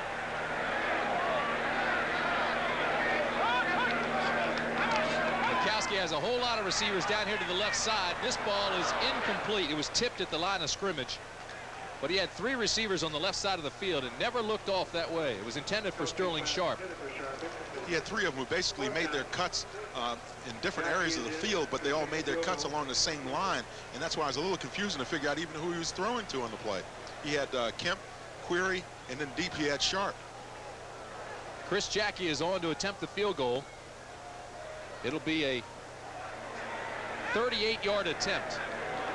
He missed from 47 already, and this one's blocked. And it's no good. I believe that was Too Tall once again that got a hand on it. Came through the middle. You know, Too Tall blocks passes, he blocks kicks. He blocked one on me when we were playing against the Cowboys, as a matter of fact. Even after being blocked, it almost made it. That's why I hesitated. Watch here, right on this side of play, that's where it's going to get blocked from, and I believe it's number 72, Ed Too Tall Jones, makes a habit out of doing these kinds of things. You see him reaching right up there in the middle of the line of scrimmage, just tipped it enough to throw it off course. Now watch, it still almost made it. It hits the upright. See that? Hits the crossbar right on the corner. They should have signs that help us. Have signs that like, slow down, cop hiding behind building. Young man, you're in big trouble. Hate that when they ask you. Do you know how fast you were going? Oh, no. You know what I tell them? You know why I said, how about you? You had to catch up with me. I was driving down the street and I saw a sign. It said, slow down, road coming to an end. What am I slowing down for? I don't want to go off the cliff slowly. Levi's 100% cotton Dockers. If you're not wearing Dockers, you're just wearing pants. Oh, I love what is it, wrong way. How do they know where I'm going? At 1,184,880 miles, a Mercedes-Benz 180D is in the Guinness Book of World Records as the world's most durable car.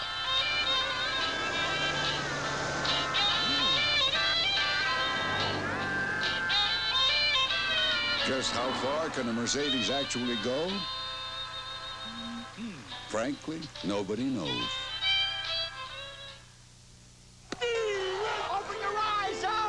Hey, check out the old timer. Come on, will you? Come on!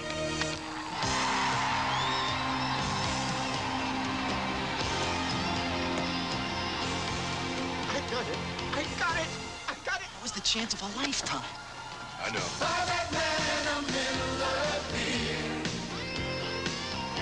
Hey, see if you can hang on to this. The best comes shining through.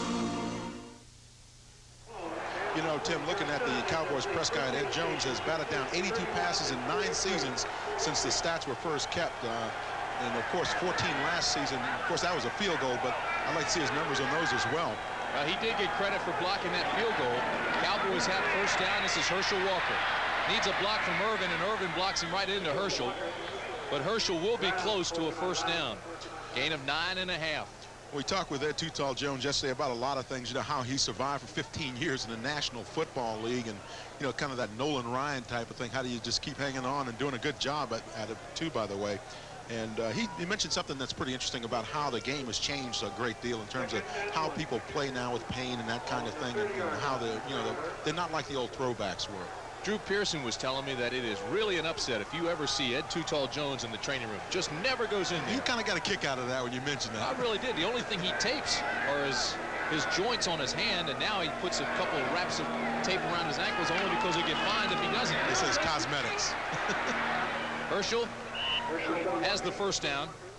But the other interesting thing that he said was that when he was boxing, I'm talking about Ed Too Tall Jones, he said when he was boxing, he really did not want to come back to football, but some very personal problems, and he has not never told anyone what those problems were, made him come back to football. But he says when it's all over and he retires, he wants to get a stable of boxers and become a manager.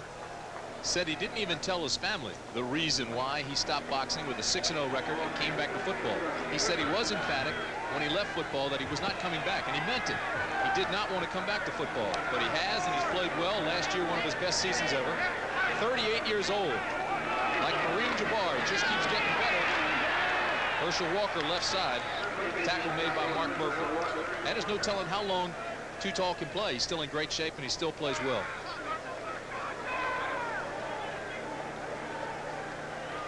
That Dallas running game is now trying to get cranked up a little bit. That time I saw Nate Newton, number 61, get his man Sean Patterson and kind of push him out of the way and let Herschel break the ball back behind him.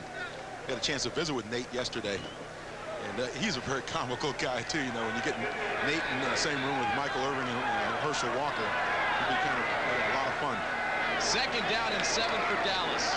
Walker, left side, breaks a tackle to the 40-yard line.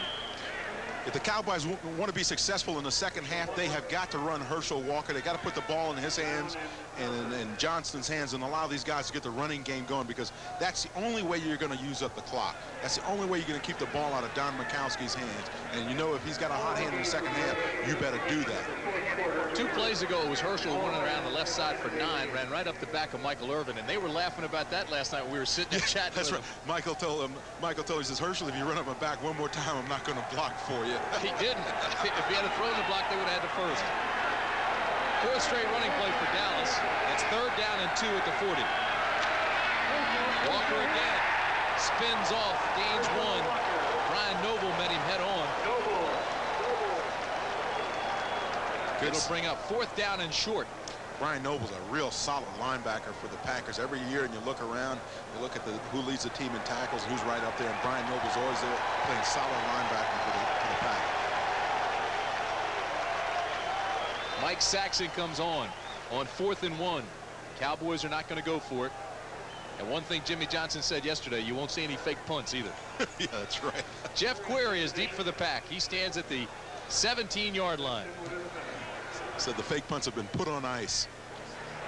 Got to look at Vince Workman as well. He's at the 31 in case there's a short punt. And there is. Saxon shanks this one. It hits at the 35. Gets a Cowboy roll, goes out at the 34-yard line. So Mike Saxon has a 26-yard punt with 8:28 remaining, 3rd period.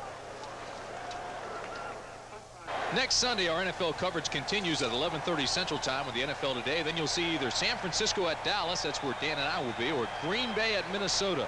That's all next Sunday on CBS Sports, and it starts with these guys right here, the NFL Today. The 4 horsemen. Looking forward to going down to Dallas. Cowboys and 49ers. Here it's 1st down and 10 at the 33 from Mikowski. 3-step drop, drills it sharp to the 40. Stretches out to the 41. Sterling knows he's going to get that, he's going to get a big cushion right now from the Cowboys and Ron Francis. Now watch, see that cushion? It's about 8 or 9 yards, and right away, Ron Francis starts backing up. Sterling shot, runs the stop route, comes back, gets the ball. It's very well thrown by Don Mikowski. That's the kind of stuff that also keeps the ball on the field and burns up the clock. And you burn him for a 79-yarder. Yeah, you can get a little cushion there. He'll play soft. That's his 4th catch, 110 yards, and a touchdown. Gained 8 on that last one. It'll be 2nd down and 2. Brent Fullwood. 1st down Green Bay to the 47-yard line. Ed Jones.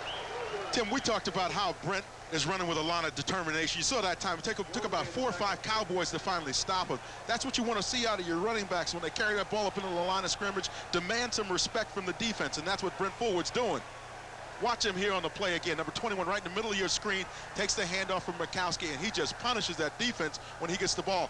Now, he's also using good eyesight here. He sees the hole now. He turns that shoulder, squares it up. Ed Too Tall Jones is trying to bring him down, as we mentioned before. Ed's about 6'9", and you see, takes a couple of Cowboys to do the job. Ed Jones is also 270. Fullwood's 209.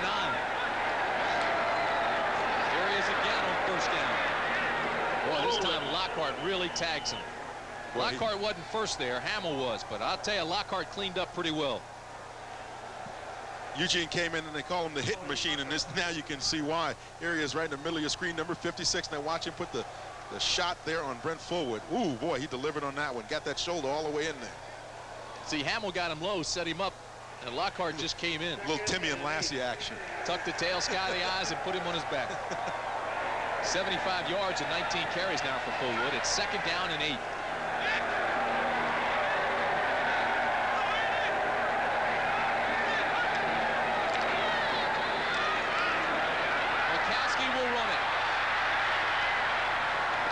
Gets the first down. Ron Francis had to come up and make the tackle, but it wasn't up for the first. That was another coverage rush because Mikowski did not have anybody open. Good coverage by the Dallas secondary downfield. But watch Too Tall and his technique now working against Alan Weingrad, number 73. There's that underarm rip. Take him upfield, shoulder slap. Look for the quarterback. Oh, he's over the other side and he's running. Never going to catch him, so take the play off and go for the first down marker. Thought it was interesting when we asked what was tougher to train for, boxing or football. He says no comparison. Boxing by far.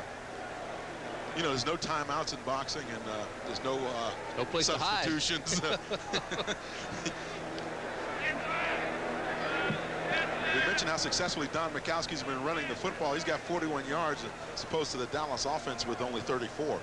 So Mikowski's having a good day pulling that rock down and running with it. That could actually be Mikowski versus Herschel, because 33 of those 34 yards for Dallas have been Herschel.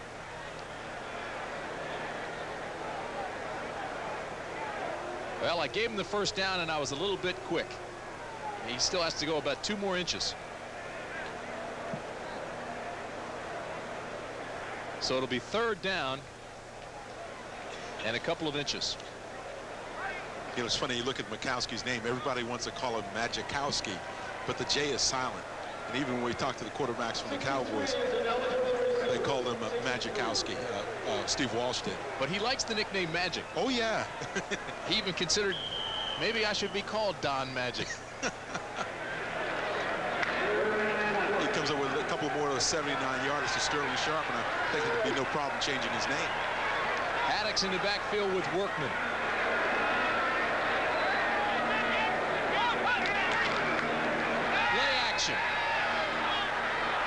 And it's incomplete. It was intended for Vince Workman, and the crowd doesn't like that call at all. No, I think they're also going to get holding against the Packers.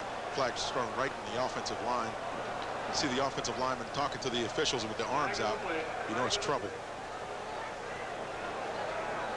We've seen Vince Workman, the rookie, a lot today out of Ohio State.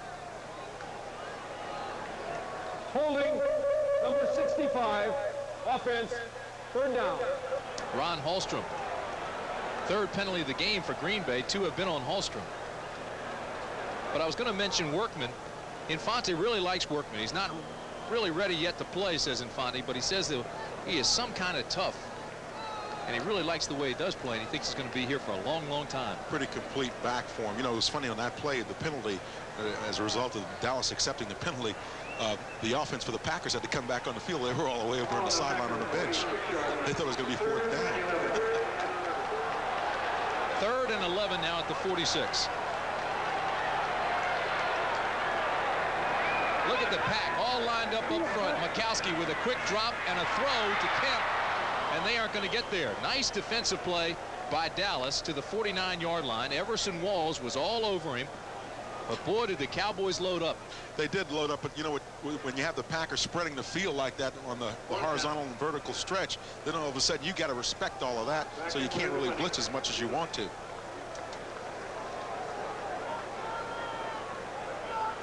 So Don Bracken comes on to punt.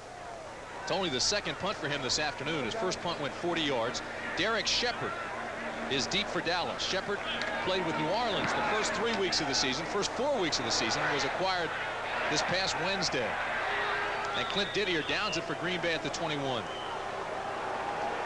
A punt of 27 yards. 4:40 remains, third period. It's still 17-13 Green Bay.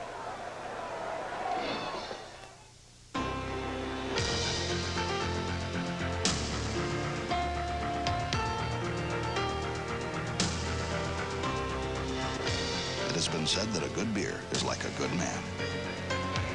If you look beneath the surface, invariably, the best will come shining through.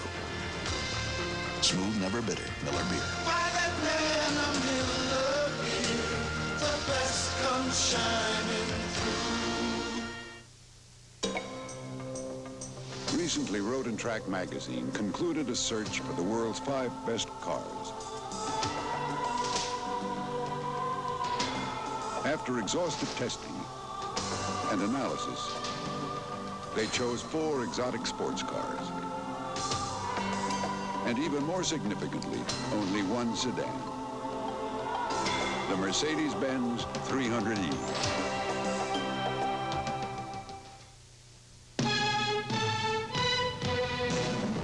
Send up a crossfoot. Give me an app check. There's a place in the friendly skies where not everyone is so friendly. Stop. Hold it. I need 3 hours minimum. Check it out. Over 9,000 mechanics of United Airlines work here. Give me a mini grinder. They're picky, fussy, stubborn. But if you fly, they're the best friends you'll ever have. United, rededicated to giving you the service you deserve. Come fly the friendly skies. An SEC collision. Tommy Hudson pilots LSU against Reggie Slack and Auburn. Tiger meets Tiger next Saturday on CBS Sports. So LSU Auburn's the college game next week on CBS. Everywhere we go, everybody wants to know about their alma mater. There's an Auburn Tiger right there. Brent Fullwood, 3rd round pick out of Auburn. Fine running back for Pat Dye. That's next week. LSU, the Auburn Tigers, War Eagle. Play action for Walsh, and he's in trouble and goes down. The sack will go to Tim Harris. He now has 6.5 for the year. A Pro Bowler this year? Oh, yeah, definitely. He's going to Hawaii this year. He's going to make the trip. He's working against Daryl Johnston on the play number 48 for the Packers. For the Cowboys. He's right at the top of your screen right here. That's Tim Harris rushing the passer inside. He's going to beat his man on the line of scrimmage. Nobody really blocks him. You see Johnson, number 48, trying to face up on him. He just can't do it. Harris gives him that little stall technique and then goes around and grabs Steve Walsh. This guy's headed for Hawaii, though, believe me. 3-year sack leader for the Pack. Had 13 last season, I believe, 13.5 sacks. He has 34.5 for his career. Loss of 9, 2nd and 19. Martin runs out of bounds on the 18-yard line, or correction, 24-yard line. Let's go to New York now. Here's Brent Musburger. Brent? Well, Tim, the comeback underway for Chicago in the second half against Tampa Bay. Tomczak zips his touchdown pass to Sanders, and they have pulled to within a touchdown, 28-21, back to Tim. Oh, the folks in this area want to keep an eye on that game. They've been watching the scoreboard, Dan, and they've posted those scores. That's right. They've been cheering because the Bears have been behind. But it's interesting that Thomas Sanders is playing for the Bears. That heat must be getting to the Bears down there because usually Neil Anderson will be back there in the backfield making those kinds of receptions. Green Bay 2-2 in the NFC Central. On 3rd and 12, Walsh with time, throws deep. Incomplete. Ken Stills was the defensive back. Tim Harris is heating up the pass rush. He is heating up the pass rush on Steve Walsh. Here he is right here at the bottom of your screen. Watch him work that corner real hard. That forces Steve to unload the football before he's really comfortable to do it. Beats Kevin Gogan with a head slapper, the arm slap, arm over, and gets to the quarterback along with Robert Brown. Good pressure that time by the Packer defense. Good defense by Ken Stills. Irvin had the ball and Stills ripped it loose. Saxon to punt. Inside his own 10. And Query is deep for the Packers. Here comes pressure. Saxon gets a high boomer this time that'll take Query all the way back to the 24-yard line. He get nudged there by Junior Tartalatasi, and the crowd wanted a flag, but it wasn't enough to draw one after a 53-yard punt. query says, hey, I called for fair catch. Oh, yeah, but that's a little incidental contact. Come on, you're not going to get that one. The guy just barely touches him. Let him know he was there.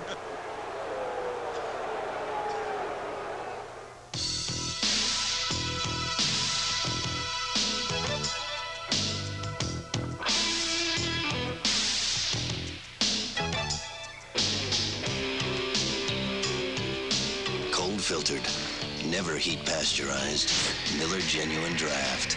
For those who've discovered its smooth, real draft beer taste, the world is a very cool place. So tap into the cold. Cold filtered Miller Genuine Draft. Bo knows baseball.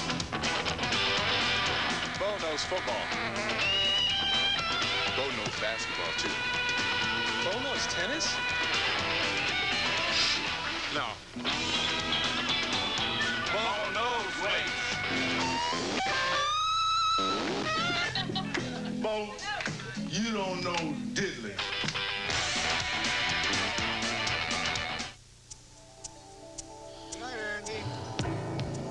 It's 8:47.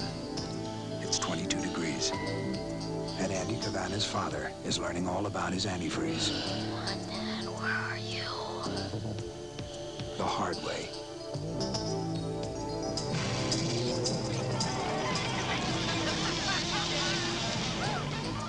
Don't push your luck. Guarantee it with advanced formula Prestone.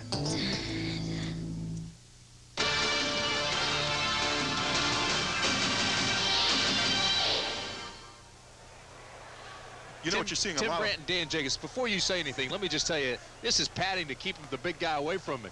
Now, tell him what it is. You'll see a lot of the linemen wearing these knee stablers, and of course it's named the Anderson knee stabler. And George Anderson is the trainer for the Raiders, who created this thing for Kenny Stabler, who's an analyst for CBS, by the way. But what it is it protects your knees on the outside, protects them from those tears when people pile into the side of your legs. And you'll see a lot of linemen down on the field wearing them today. There's one right there, but why'd you put it on my arm? You want me to lift your leg up here? First down at the 25. Fullwood, right side. I think a moment ago I said he was a third-round pick, obviously a first-round pick out of Auburn. Brett Fullwood, tackle made by Randy Shannon.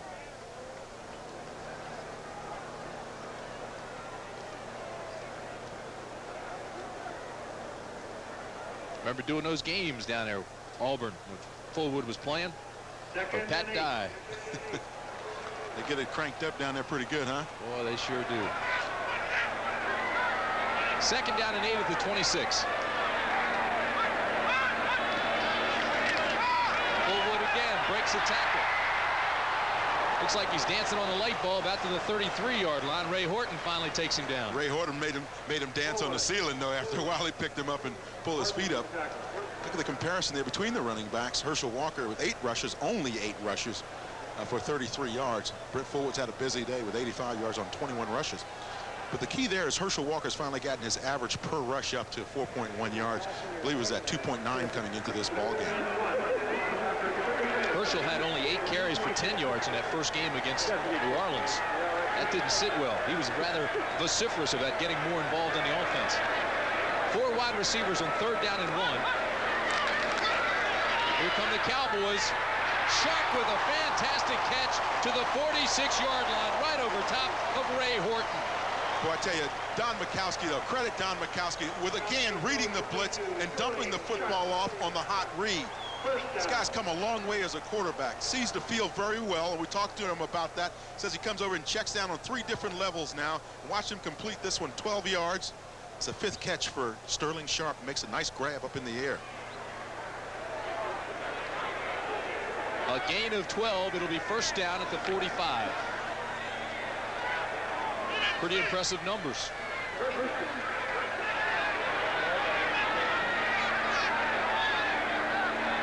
Saw him take that downfield look just now. Backside pressure by Jeffcoat.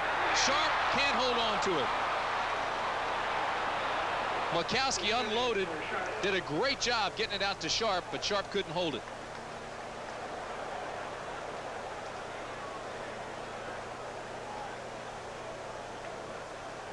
Boy, Jeffcoat was coming in a hurry. What a gorgeous day here in the Green Bay area. You see the foliage as we post up the scores for you on the CBS Sports Wire. But it's breezy. Yeah, and the breeze is blowing right in here into the press box. And as I said in the first half, I can't believe you went out and put that sweater on. I know it's not the Ice Bowl. Gotta play cold. But it's nippy. 1967. What was it for the Ice Bowl? 13 below. Yeah, we're wind chill about 46 below. Yeah. 59, something like that. Cold. Makowski on 2nd down and 10. Whole lot of trouble, but he gets by Jones, makes the completion. Kemp has the first.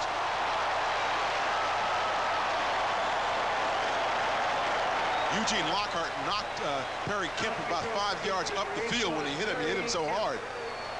A gain of 17. Magic again gets some pressure this time from Too Tall Jones. Slips out of that pressure and finds himself rolling around on that right side. Watch him here now. Watch Too Tall come in with the pressure. Number 72 right there. See Magic pull a little Magic slip underneath Too Tall Jones. Fires the ball out to Perry Kemp. Now watch this hit here by Eugene Lockhart. See how that makes Perry stumble about 5 or 6 yards forward. But a big play and a big gain. 1st down at the 37. Under a minute to play now, 3rd quarter. Again, there's pressure on Makowski. And he throws it away. It was intended for Aubrey Matthews. Matthews couldn't hold it. But Dean Hamill had the pressure on Makowski and made him throw quickly. If you're looking at the Dallas defense now, you say, hey, why not? Let's bring the house. Why not? We're going to play man-to-man coverage down here. If we're going to get burned in those zones, let's bring some people and force this quarterback to, put some pressure on him now, see what he's made of a little bit. Certainly he's been effective with the pressure, but you can't stop just because he's been successful with it. 47 seconds remain in this period. It's 17-13 Green Bay. 2nd down and 10 at the 37 for the Packers.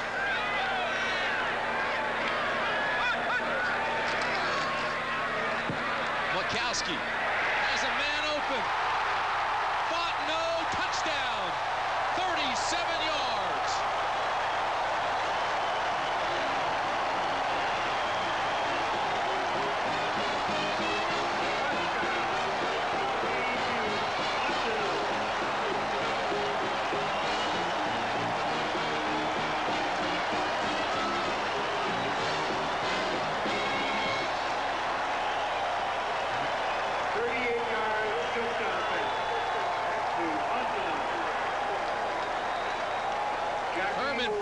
Came clear, made the catch, and Chris Jackie comes on for the extra point, and it's good.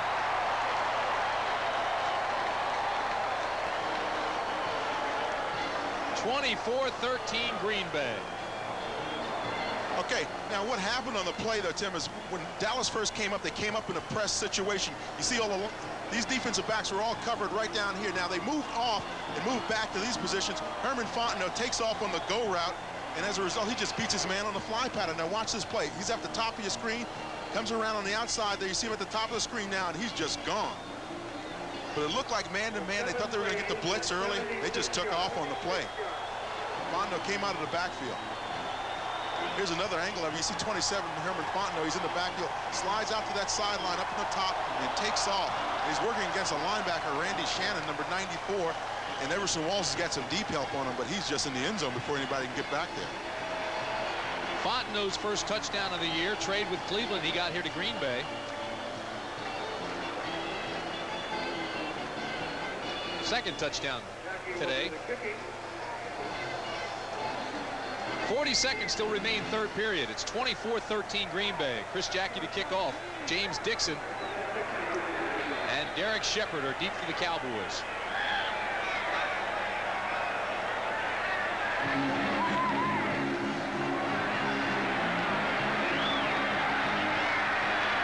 This is Dixon. Falls down once, gets up and falls down again at the 18, and that's where Dallas will have it, 1st down. And I mentioned how slippery that field was, and how short they had cut the grass. And once again, you see somebody slipping and falling on it. It's a nice dry day. It's been dry up here for the last couple of days, and Really no reason to be slipping other than the fact that grass is cut so short. Now, if you're the Dallas Cowboys here, you're still in the ball game. You can't panic and get away from your game plan, but, you know, you got 14 points in order to get ahead in this ball game. And so now you start working the clock a little bit, work your running game, stay with it a little bit, and your short passing game to get you downfield. Johnston and Walker are the setbacks. It's Herschel Walker. He runs into big Tim Harris, and he goes nowhere. I think if Dallas wants to run the football, though, they've got to run it between the tackles. They can't be running outside. I think they're an inside-the-tackle football team, particularly with Herschel Walker in the backfield. You start running out there where that guy is number 97, and you're not going to have a very successful day. Stay between the tackles. Let your big guys up front tee off on that defensive line and just remove them from the line of scrimmage. Well, before they line up again, they'll have to go to the other end of the field. Because that's the end of the third quarter with the score, Green Bay 24, Dallas 13. We now pause for a word from your local stations.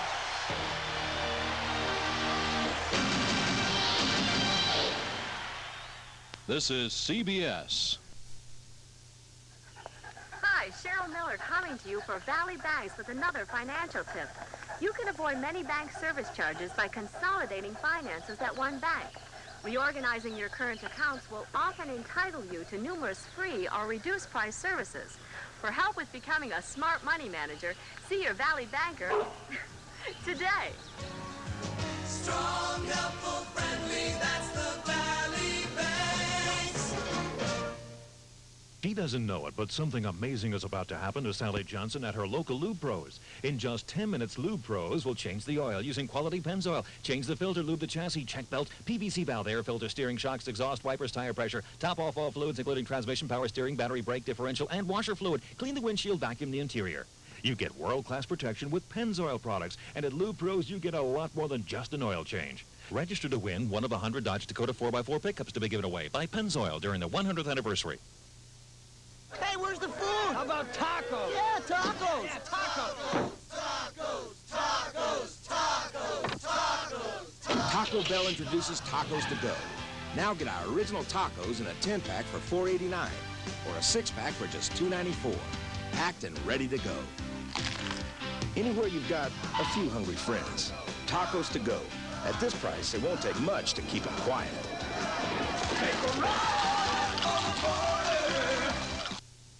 Maureen Jaeger. You always know when it's Action 2 news. CBS Sports coverage of the National Football League is sponsored by Miller Genuine Draft. Cold filtered for real draft taste, so tap into the cold. The U.S. Army, where you get an edge on life. Be all you can be. And by Chrysler, where we still believe there is no luxury without engineering. We start the final 15 minutes with the Cowboys trailing by 11. And the rookie Steve Walsh, the quarterback.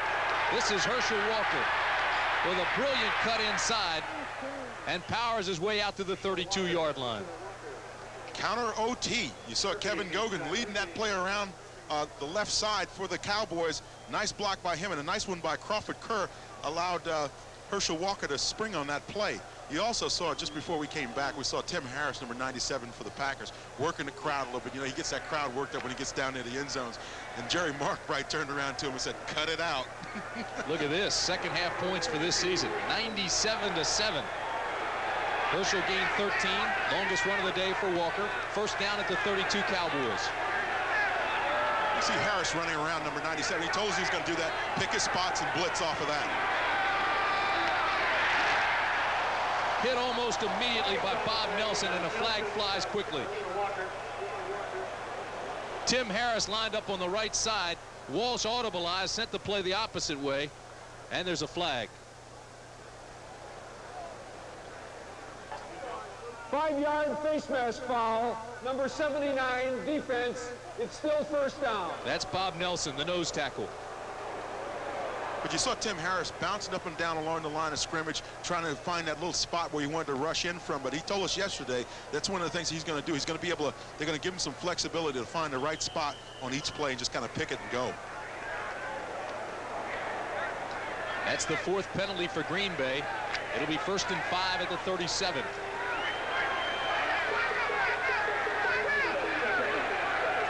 Correction. 34.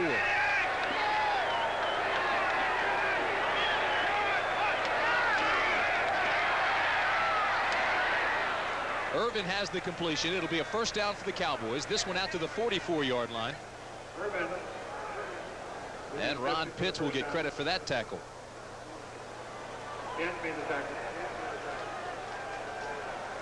Cowboys being patient, not leaving their game plan.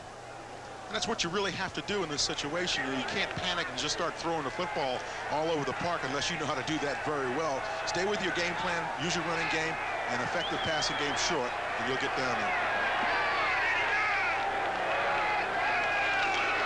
Herschel Walker cuts inside, gets back to the line of scrimmage. That'll be all for Herschel. Sean Patterson with the tackle. Great pursuit by the entire defense from Green Bay. And I tell you, Herschel Walker did great to get back to the line of scrimmage. He had him boxed up. They had him boxed up in the backfield. And watch when he takes off. Watch in this area here. This is where you want to try to establish the corner on a run play. And watch how Green Bay is able to string this out, go right down the line of scrimmage. You see Gogan there got pushed back in the backfield by Robert Brown. All of a sudden, Herschel's 5 yards in the backfield, and Packers are coming at him. He did a great job to get back to the line of scrimmage. No corner on that play. It'll be second down and 10. James Dixon comes in as a wide receiver for the Cowboys. Martin in motion. Harris is coming. The completion to Walker, and Herschel takes it into Green Bay territory at the 49-yard line. The tackle made by Burnell Bucky Dent, but a lot of pressure backside by Tim Harris once again. We talked about how he can pick his spots. We saw him earlier on the opposite side of the defensive line. This time he moves over to the defensive right side and rushes the passer. Tim Brand along with Big Dan Jiggets. Lambeau Field, Green Bay, Wisconsin. It's third down and 4 at the 49. The Packers lead the Cowboys 24-13.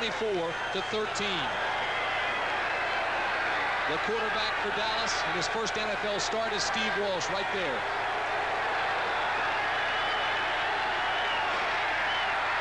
Here comes the pack. Walsh to Herschel Walker, incomplete. Herschel was guarded tightly by Tiger Green. Guess where the pressure came from? Number 97, Tim Harris. Harris doesn't want to leave the field. He's having too much fun out there right now. And that's what those guys love to do, is rush the passer. And then you're going to be back to 10 yards. They just tee it up and go after you. Ron Pitts will be deep for the Packers. Mike Saxon will punt for Dallas. There's Pitts. 4-year veteran out of UCLA.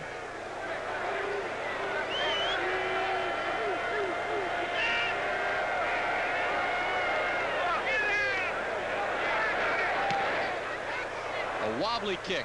Pitts will fair catch it at the 15. A 34-yard punt, no return. And with 11:25 remaining now in the ball game, it's 24-13 Green Bay. Time running out for Dallas. What good is an abundance of rich, soft leather in a luxury car if it doesn't have the stopping power of anti-lock brakes? What good is more legroom than the biggest Cadillac if your car doesn't have Ultra Drive, the world's most advanced transmission? And how satisfying is elegant styling without Crystal Key, a better warranty than Rolls or Mercedes? The all-new Chrysler Fifth Avenue. There is no luxury without engineering. Attention football fans. Get a free NFL warm-up jacket when you buy 10 rolls of pink insulation R19 or higher from, you know who. But hurry, offer ends October 15th. We used to have a chair, and my father used to come up from work every night, and he used to sit in this one chair, and all the change from his pockets would empty out into the chair. We would all go flying to that chair, and we'd take all the change and say, I did it for years. How many people ever broke their neck falling backwards in a How many chair, fathers honestly? broke their kids' necks leaning back? If you fall out of a tree and break your neck, I'm going to kill you. That's a good one. That's a good one. Levi's 100% cotton Dockers. If you're not wearing Dockers, you're just wearing pants. In or out, in or out. That was a big one. My mother used to say that all the time. You're going to stay in, you're going to come out. Because she was going to let the air conditioning in. Yeah. This NFL game summary is sponsored by Levi's 100% Cotton Dockers. If you're not wearing Dockers, you're just wearing pants. Green Bay has dominated time of possession, and that will be a key now as we head into the final 11 minutes and 25 seconds, because the Packers want to eat up the rest of the clock, and the Cowboy defense has to get the ball back, trailing 24-13. Well, the Cowboys talk about being aggressive on defense, and one of the ways to be aggressive on defense and mean it is to block some passes, strip the ball away from the ball carriers, and recover the fumbles. That's how you get your offense back on the field quicker, and maybe you can run one of them in for a score. Green Bay has been known to turn the ball over this season. We've already seen Eugene Lockhart pick up one fumble and run it in for a touchdown. First down, Packers at the 15. Brent Fullwood. Nice cut inside to the 24-yard line. We talked to Lindy Infante. We keep bringing this up about Brent Fullwood and how much he's come along, but he said one of the things that's really made him a difference for him this year is the fact that they can leave him in on running situations, on passing situations when you want to go to the passing game to the backside of the backfield, as well as when you're 3rd and 20. You can rely on the guy to make the right decisions, be in the right places, and go get the football. That's 94 yards now for the 3-year veteran out of Auburn. How about this? Green Bay has 450 yards of total offense already, and we've still got 11 minutes left in the ball game. They average 425 a game. Straight up the middle they go. Jeffcoat hits Fullwood, and they'll run him back, but they'll mark his forward progress. Yeah, I like Jim Jeffcoat. See, defensive line, he's got the towel hanging down there and everything. They look fast. Defensive ends have to look fast, and Jim Jeffcoat looks fast. When you come out as an offensive tackler, you see the guy, see those arms, he got those long arms, kind of bent over a little bit, He's scary as a defensive end. He looks like a guy that can sack your quarterback. Looks like he has one of those Anderson staplers on his elbow there. It's not. I'm being facetious. First down. Green Bay has 23 first downs. Dallas has 9. The ball marked at the 28. Mikowski with time. Incomplete, intended for Kemp. But it was blocked by Lockhart, who got a hand on it up at the 45. And he was just maybe 6 or 7 inches away from intercepting that football. Sat down in his zone and just barely missed the ball when he jumped up in the air. You can see him shaking his head here. He's right in the middle of your screen, number 56, Eugene Lockhart. Watch him and watch the face of Don Mikowski. Watch his head rotate around as he reads the defense. You see Lockhart dropping back in his zone, leaps for the ball right here and just barely misses the football, and Perry Kemp can't stop to pick it up. Kemp had found his way into the seam. If he didn't get a hand on it, he was open. It'll be 2nd down and 10 now for Mikowski. Out of the shotgun. Has the completion to Sharp.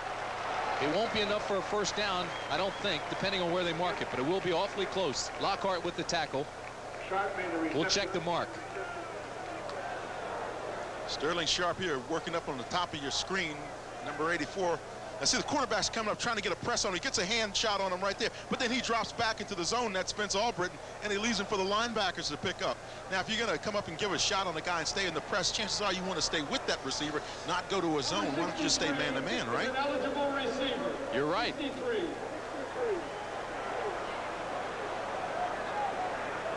Sharp averages 16 yards per catch. It'll be 3rd down and 1.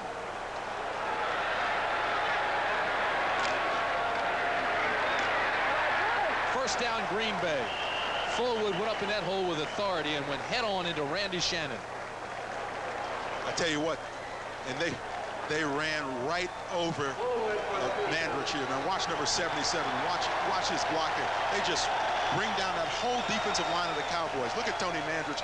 Of course, it was a 2-man block on Ed Too Tall Jones, but they really got a nice hole in there and really creamed those guys along that defensive line. Mandrich spends over $200 a week on groceries. That's outrageous. Good thing he's making as much money as he is. And that doesn't count going out to the restaurants. First down at the 40. Haddix cuts inside, breaks 2 tackles, and bulls his way to the 48-yard line. Good game planning here by Lindy Infante. Now you just take the ball and Keep that time of possession up. Just keep running the football. Stay in the middle of the field. Don't take any chances. Tell your running backs to cover it up when they hit the line of scrimmage, and just wear that clock down. 8 minutes and 30 seconds remaining.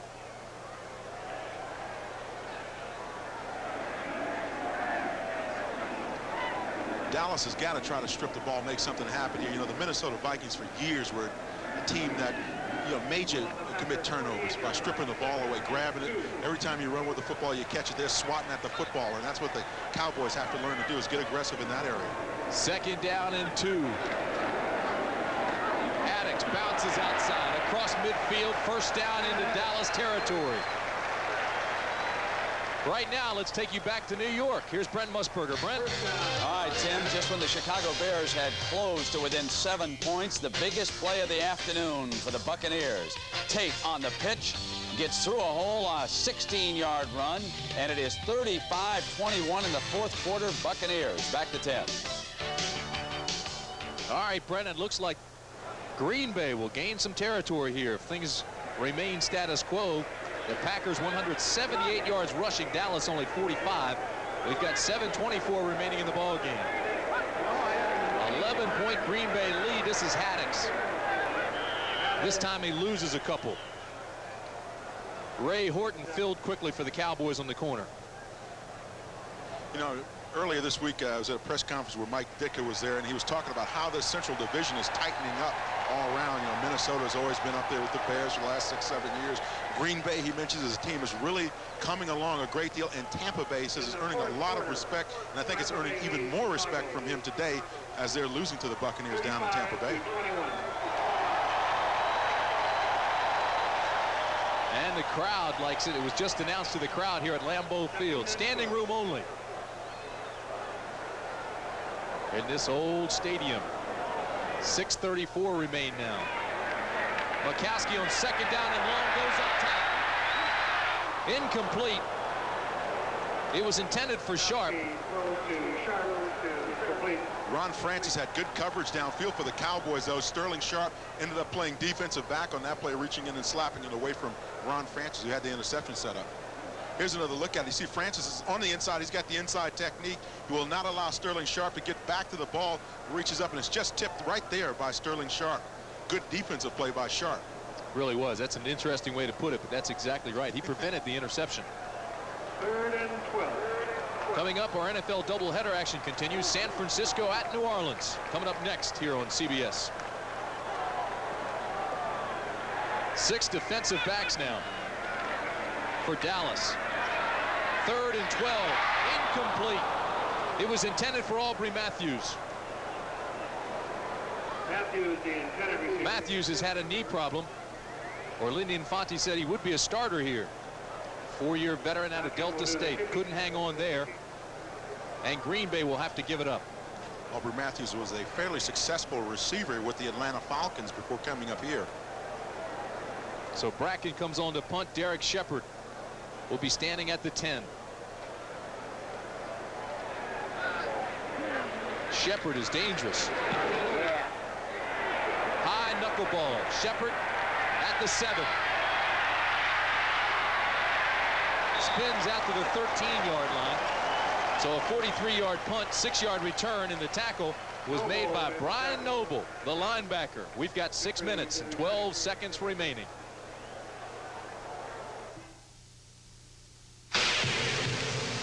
Pure, genuine, never heat pasteurized. A beer that's made unlike any other. Cold filtered to give you the rich, smooth taste of real draft beer. That's the mark of a great beer. So tap into the cold filtered Miller Genuine Draft.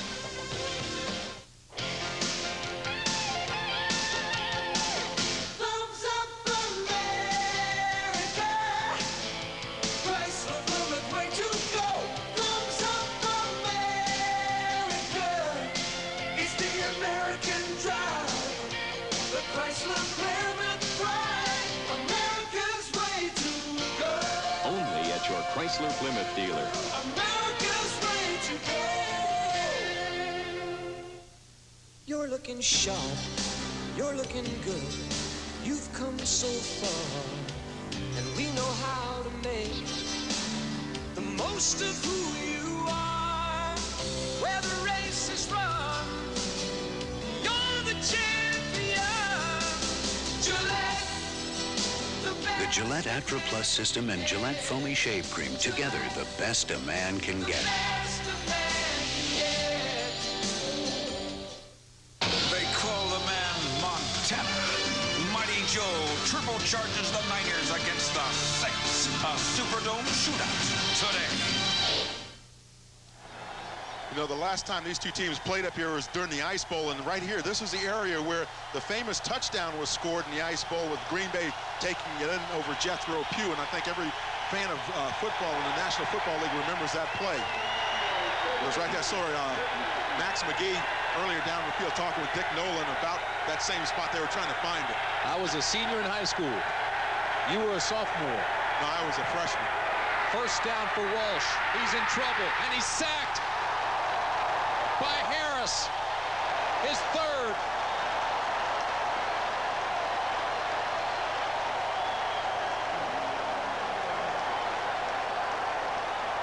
Tim Harris having another big day from his outside linebacking position. And if this guy right here works downfield, if he doesn't make the Pro Bowl, then there's no justice. Now look at that inside move, gets away from Gogan there and makes the sack. A loss of 7. Second and 17, the ball's incomplete. Knocked down by Brian Noble. You know, when you see an outside linebacker, defensive end take an inside rush like that, many times on the offensive line, you're either manning the stunt or you're airing the stunt. That time it appeared that the Cowboys were manning the stunt because Gogan never got any help from inside. So you have to believe that they're manning the stunt. But we'll watch now to see what they do when they run those twists. That's when a defensive end and linebacker twist each other on the line of scrimmage. That was a twist, by the way, when you see those guys cross after they penetrate about 2 or 3 yards.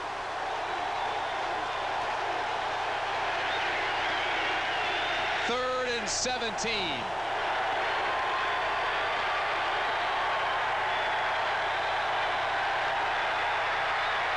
Walsh in his own end zone. Incomplete, intended for Herschel Walker. Once again, it was a twist on the defensive line that got the pressure on Walsh and made him unload the football. Watch here again. Watch these two guys cross in here, and you can see this pressure right in here from Robert Brown is what causes Steve Walsh to unload the football. Watch the twist up inside. Here he comes right now on the left side of your screen. You see Brown rushing the passer, and he gets right in the passer's face. He's got to dump the football off. Saxon to punt. Way back in his end zone. Pressure comes from Harris. Saxon gets it off. This is Query. And Green Bay will have excellent field position at the 30-yard line. After a 36-yard punt, a 12-yard return. The tackle was made by Ron Burton, but the pressure was that man, Tim Harris. He almost had a block. You know, he'd love to add that to his repertoire. But when we talked to him about making the Pro Bowl, it's obvious that it hurt him a little bit. Feels that maybe playing up here, you know, not getting the notoriety that a lot of guys do at that position. And of course, you look at the outside linebackers in the league, you know, Lawrence Taylor and those guys are pretty effective. But there's no question, I think this guy should have been in Hawaii. Sure hope he's there. And I know the most important thing to Tim Harris now, though, is to have his team be successful. Walsh has been sacked 3 times, 2 of those by Harris. You gave him half of the first one. Brent Fullwood with an impressive run. Spinning, driving, turning out of bounds by Ron Francis, but Fullwood was impressive, picking up 7. Brent Fullwood up off the top of your screen. Now watch him take off on that outside corner. Good blocking up front, though. That's the key. Ken Reckers pushes his man. That's Jim Jeffcoat out of the way, creates that crease, and Brent Fullwood with some nice, strong running after he gets over the line of scrimmage. Fullwood now 109 yards on 25 carries. The clock at 5 minutes and 31 seconds remaining in the ball game.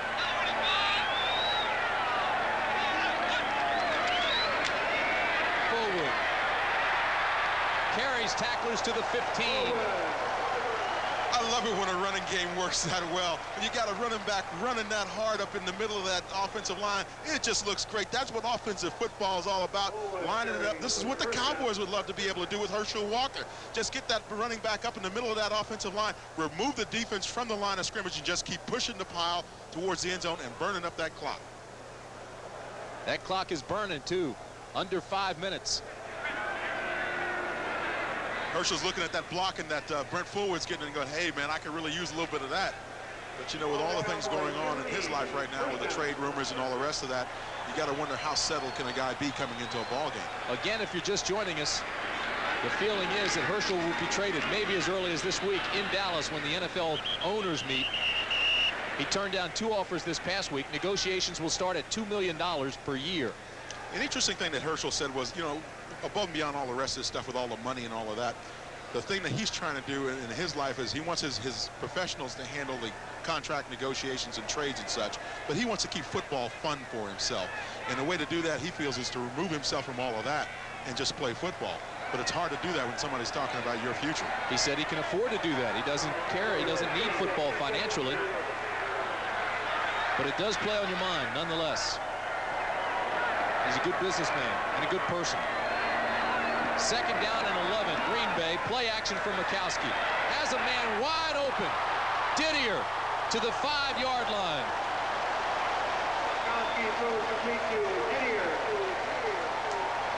A pickup of 11. Tim, earlier in the first half of this ball game, we talked about Don Mikowski carrying out fakes on play action, hiding the ball on his hip. You see how important that is? Because the defense can't see the football. All of a sudden, he turns back around. Clint Didier's wide open on the other side of the field. The reason why good play action, the defense doesn't buy Didier going out there and saying he's not going to get a pass reception out there. It's because of Mikowski and the techniques of what he does, hiding that football, and everybody in the offense faking that play action very nicely up front. It's 1st down and goal, Green Bay. And Mikowski wants timeout.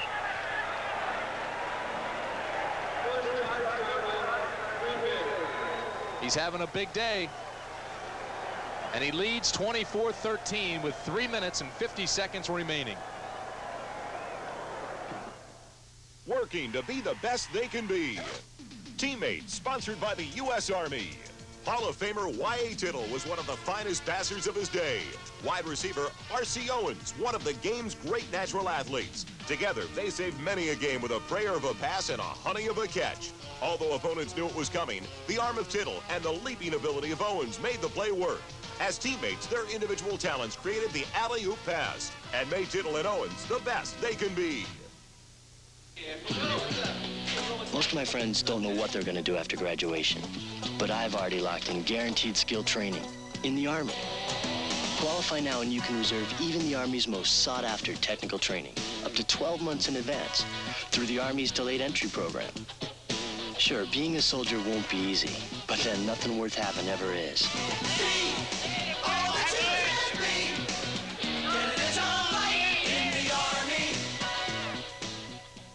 Murder aboard the Queen Mary made all the passengers wary. A cruise costing plenty of cash stopped being fun with a splash, as Jessica recalls wistfully. An enigma shrouded in mystery. Murder, she wrote. Then, the Mystic Pizza Guarantee. You'll laugh. Mr. Loaf snapped his teeth again. You'll find romance. Oh, he is cute. He acts like white bread. You'll feel good all over. For an absolutely guaranteed good time, watch the network television premiere, Mystic Pizza, tonight. Strong arms and salutations in that one. Tommy Hodson against Reggie Slack, 2 strong-arm quarterbacks. LSU against Auburn. That's next week, college football, as it continues here on CBS. I know there's 2 Green Bay Packers that will be concerned about that game. Ed West, tight end, is from Auburn, as well as Brent Fullwood, the running back. They'll be checking that one out on Saturday. Here it's 24-13 Green Bay. 3:50 remaining in the ball game, and it's a big win if they can hold on for the Packers, because Chicago is losing to Tampa Bay. Brent Fullwood inside to the 1.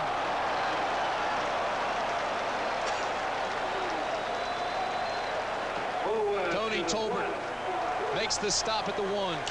Watch the feet of the defensive lineman for Dallas. Watch and see if they are removed from the line of scrimmage here. Now, see, that Packer offensive line is just rolling over top of him, reestablishing the line of scrimmage and giving Brent Fullwood an opportunity to push it on up towards the end zone.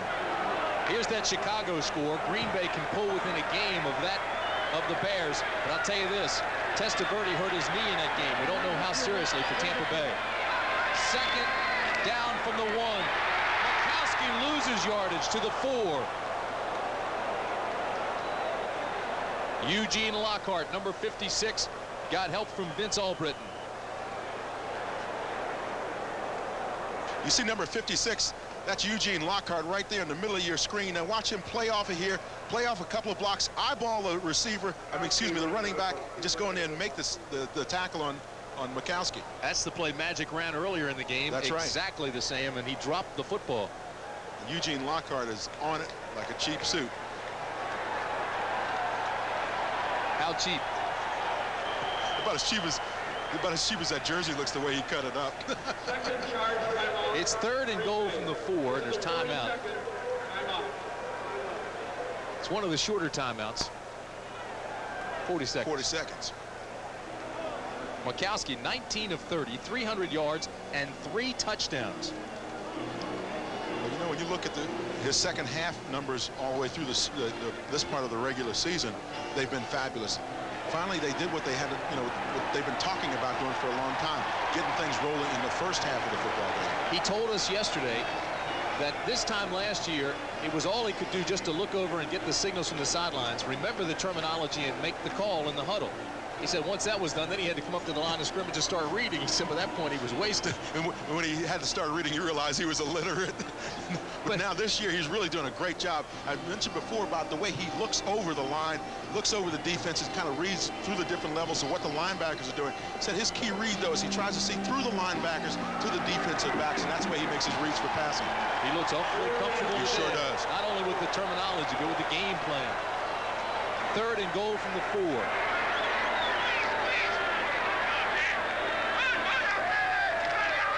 Mikowski to Kemp. Touchdown Packers.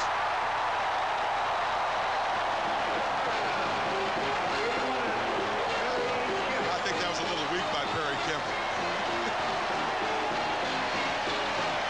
Not the touchdown. You're talking about the dance. The dance. Real weak. That's his 6th catch of the day. And a 4-yard touchdown for Kemp. Yeah, Perry, you're going to have to work on the end zone celebration a little bit, dude. Icky, he's not.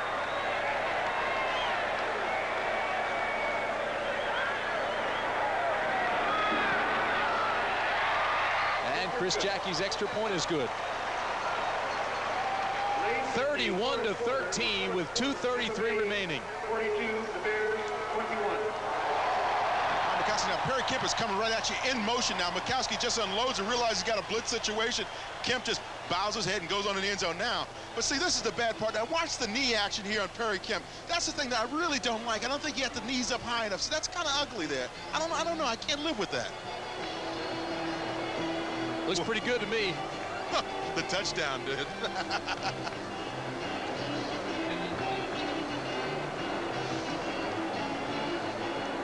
Once again, Kemp, number 81, is going to be coming in motion. Boy, that's a nice pass by Mikowski. See how he let him out there just enough, kept some cushion on the sideline. And here's another angle on that dance. That looks like a little two-step there, doesn't it? You just leave me hanging on this one. Absolutely. 2:33 remaining. It's 31-13 Packers. Chris Jackie to kick off. It'll be Dixon at the 1. He broke off an 89-yarder to start the game, and he carries this one out to the 33, so it's a 33-yard return. Well, it looks as if the Pack will go to 3-2. And the Dallas Cowboys will go 0-5. We mentioned it was the worst start since 1963. That team ended up 4-10 on the year for Dallas, but they won their 5th game. So this will be the worst start since before that.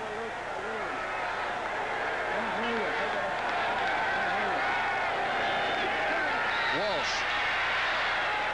Incomplete. He was a defense contractor who cheated on the testing of a vital piece of military hardware. Where did they find him? In jail. 60 Minutes tonight on CBS, followed by Murder, She Wrote and the CBS Sunday movie Mystic Pizza. That sounds like that Mystic Pizza we had last night. Watching the ball game. It's still kind of mystic. Well, he's in a rebuilding program. He knows it, and he said it'll take time. He knows the weaknesses, and he's trying to correct them. Jimmy Johnson. Walsh to Walker. And Herschel's out to the 45. You know, Tim, to get back to what you said about Jimmy Johnson, I think the people probably in the Dallas area were probably thrown off a little bit by the fact that the Cowboys were successful during the preseason. They started expecting a lot of good things out of them early in the regular season, but it can be deceptive sometimes. If you're playing in the preseason, you're trying to accomplish certain things. Other teams are taking a look at their players. They're looking at the guys who they may not keep. So as a result, you know, you're a little bit more successful. It looks like Kevin Gogan has got dinged up a little bit down in the field. But that kind of fools you a little bit.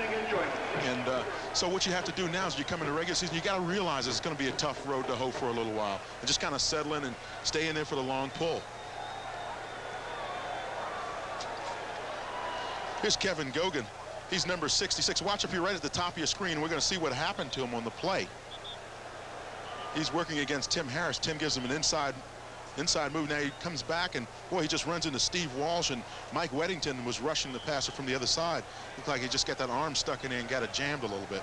Dallas did take a timeout, so the Cowboys have 2 remaining. Green Bay has just 1. Kevin was doing a pretty good job against Tim Harris for, I'd say, about 60-70% of the game. Of course, every great rusher is going to get a couple of sacks on you.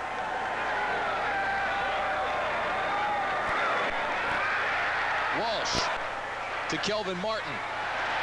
Martin loses a couple trying to gain some ground, giving ground to gain ground, and they'll mark it right at midfield. And that'll be the 2-minute warning. 31-13, Packers. What good is an abundance of rich, soft leather in a luxury car if you don't have the stopping power of anti-lock brakes? The all-new Chrysler Fifth Avenue. There is no luxury without engineering.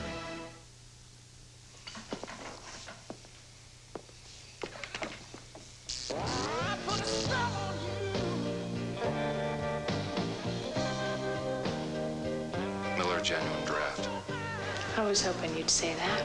Cold filtered, never heat pasteurized. Miller Genuine Draft. For those who've discovered its real draft taste, the world is a very cool place.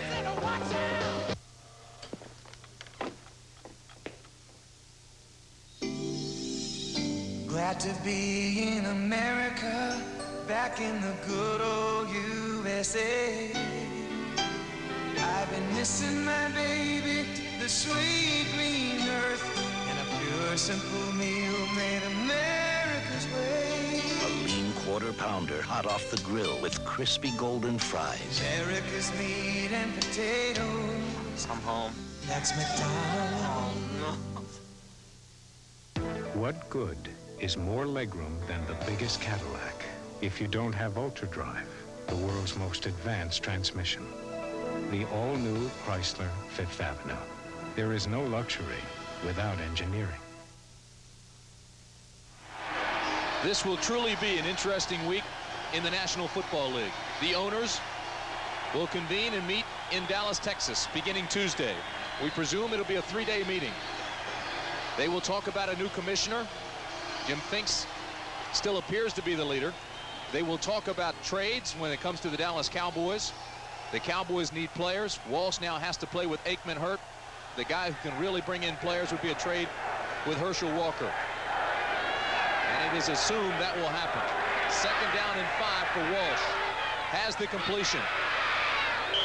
To the 34-yard line goes James Dixon. You know, Tim, when we were talking with Ed Too Tall Jones and asking him for some perspective on how this team is reacting to, the difficulties that they've faced early in the season, he said, these kids come from good programs, college programs where they've never really lost. And I think that they still have a lot of fiber left, and as a result, they're not willing to accept losing. They always feel that they can do something else to make it happen for them. Down to the 15-yard line goes Michael Irvin. 1:28 remaining. Dave Brown made the tackle, and Dallas takes a timeout with 1:28 left. And certainly when you have a conversation with that young man, Michael Irving, and you start talking to him about what this club has to do to be successful and how you just have to keep your head up and keep after it, he's a guy that can really lead you to it. Well, we don't know what the future holds for Herschel Walker, where he will be, but today he had 12 carries, 44 yards, 4 catches, 45 yards.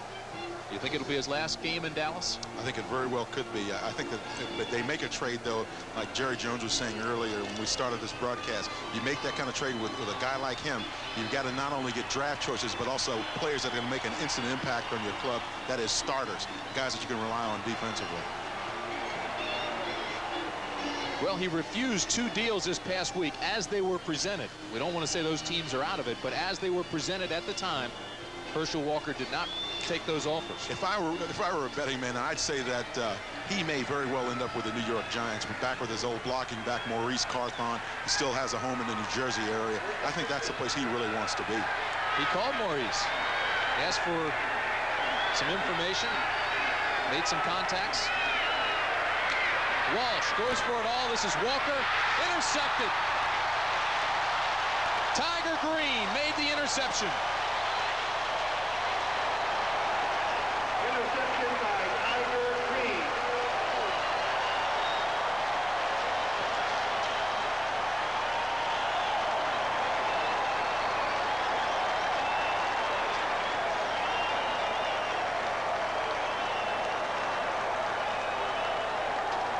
Van Jakes, number 24, is going to come in on the blitz. You'll see him rushing the passer right there. He comes into the frame.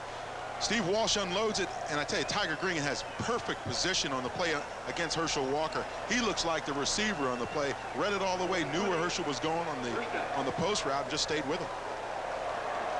1 minute, 23 seconds remain. And Mikowski and the Packers can melt that clock now. Dallas won't get it back. Walsh's numbers today, 18 for 28, several drop passes, 189 yards, and 1 touchdown. You're a Dallas Cowboy fan. Don't be discouraged, but I tell you, it's going to take a little while, but this team's going to come together. Got some good players down there, some good athletes, and you just got to stick with it a little while. It's no magic formula. I don't care who you bring in there as a head coach or whatever. It's going to take some time to develop.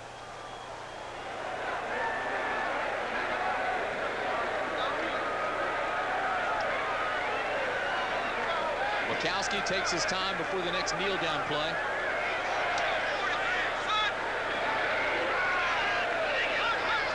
The Green Bay Packers, 5 points shy of being unbeaten, will pick up their 3rd win here today. The coordinating producer of the NFL on CBS is Charles H. Milton III, and they're going to give this to Lindy Infante, and it's cold for that. The producer of today's telecast, Bob Dekas, directed by John McDonough. And the executive producer of CBS Sports is Ted Shaker. The winner today, that man, Lindy Infante. And the best part was he never saw the water coming. I tell you this, he'll get into the hot shower quickly. Now watch this replay here. Now see, this is the key right here where you dump it on the coach's head right there. You better make sure he's a happy man when he goes into the locker room. Tim Harris and Sean Patterson enjoying themselves after a great victory for the Packers. For Dan Jiggets, I'm Tim Brandt. You've been watching CBS Sports coverage of the National Football League. 31-13 the final.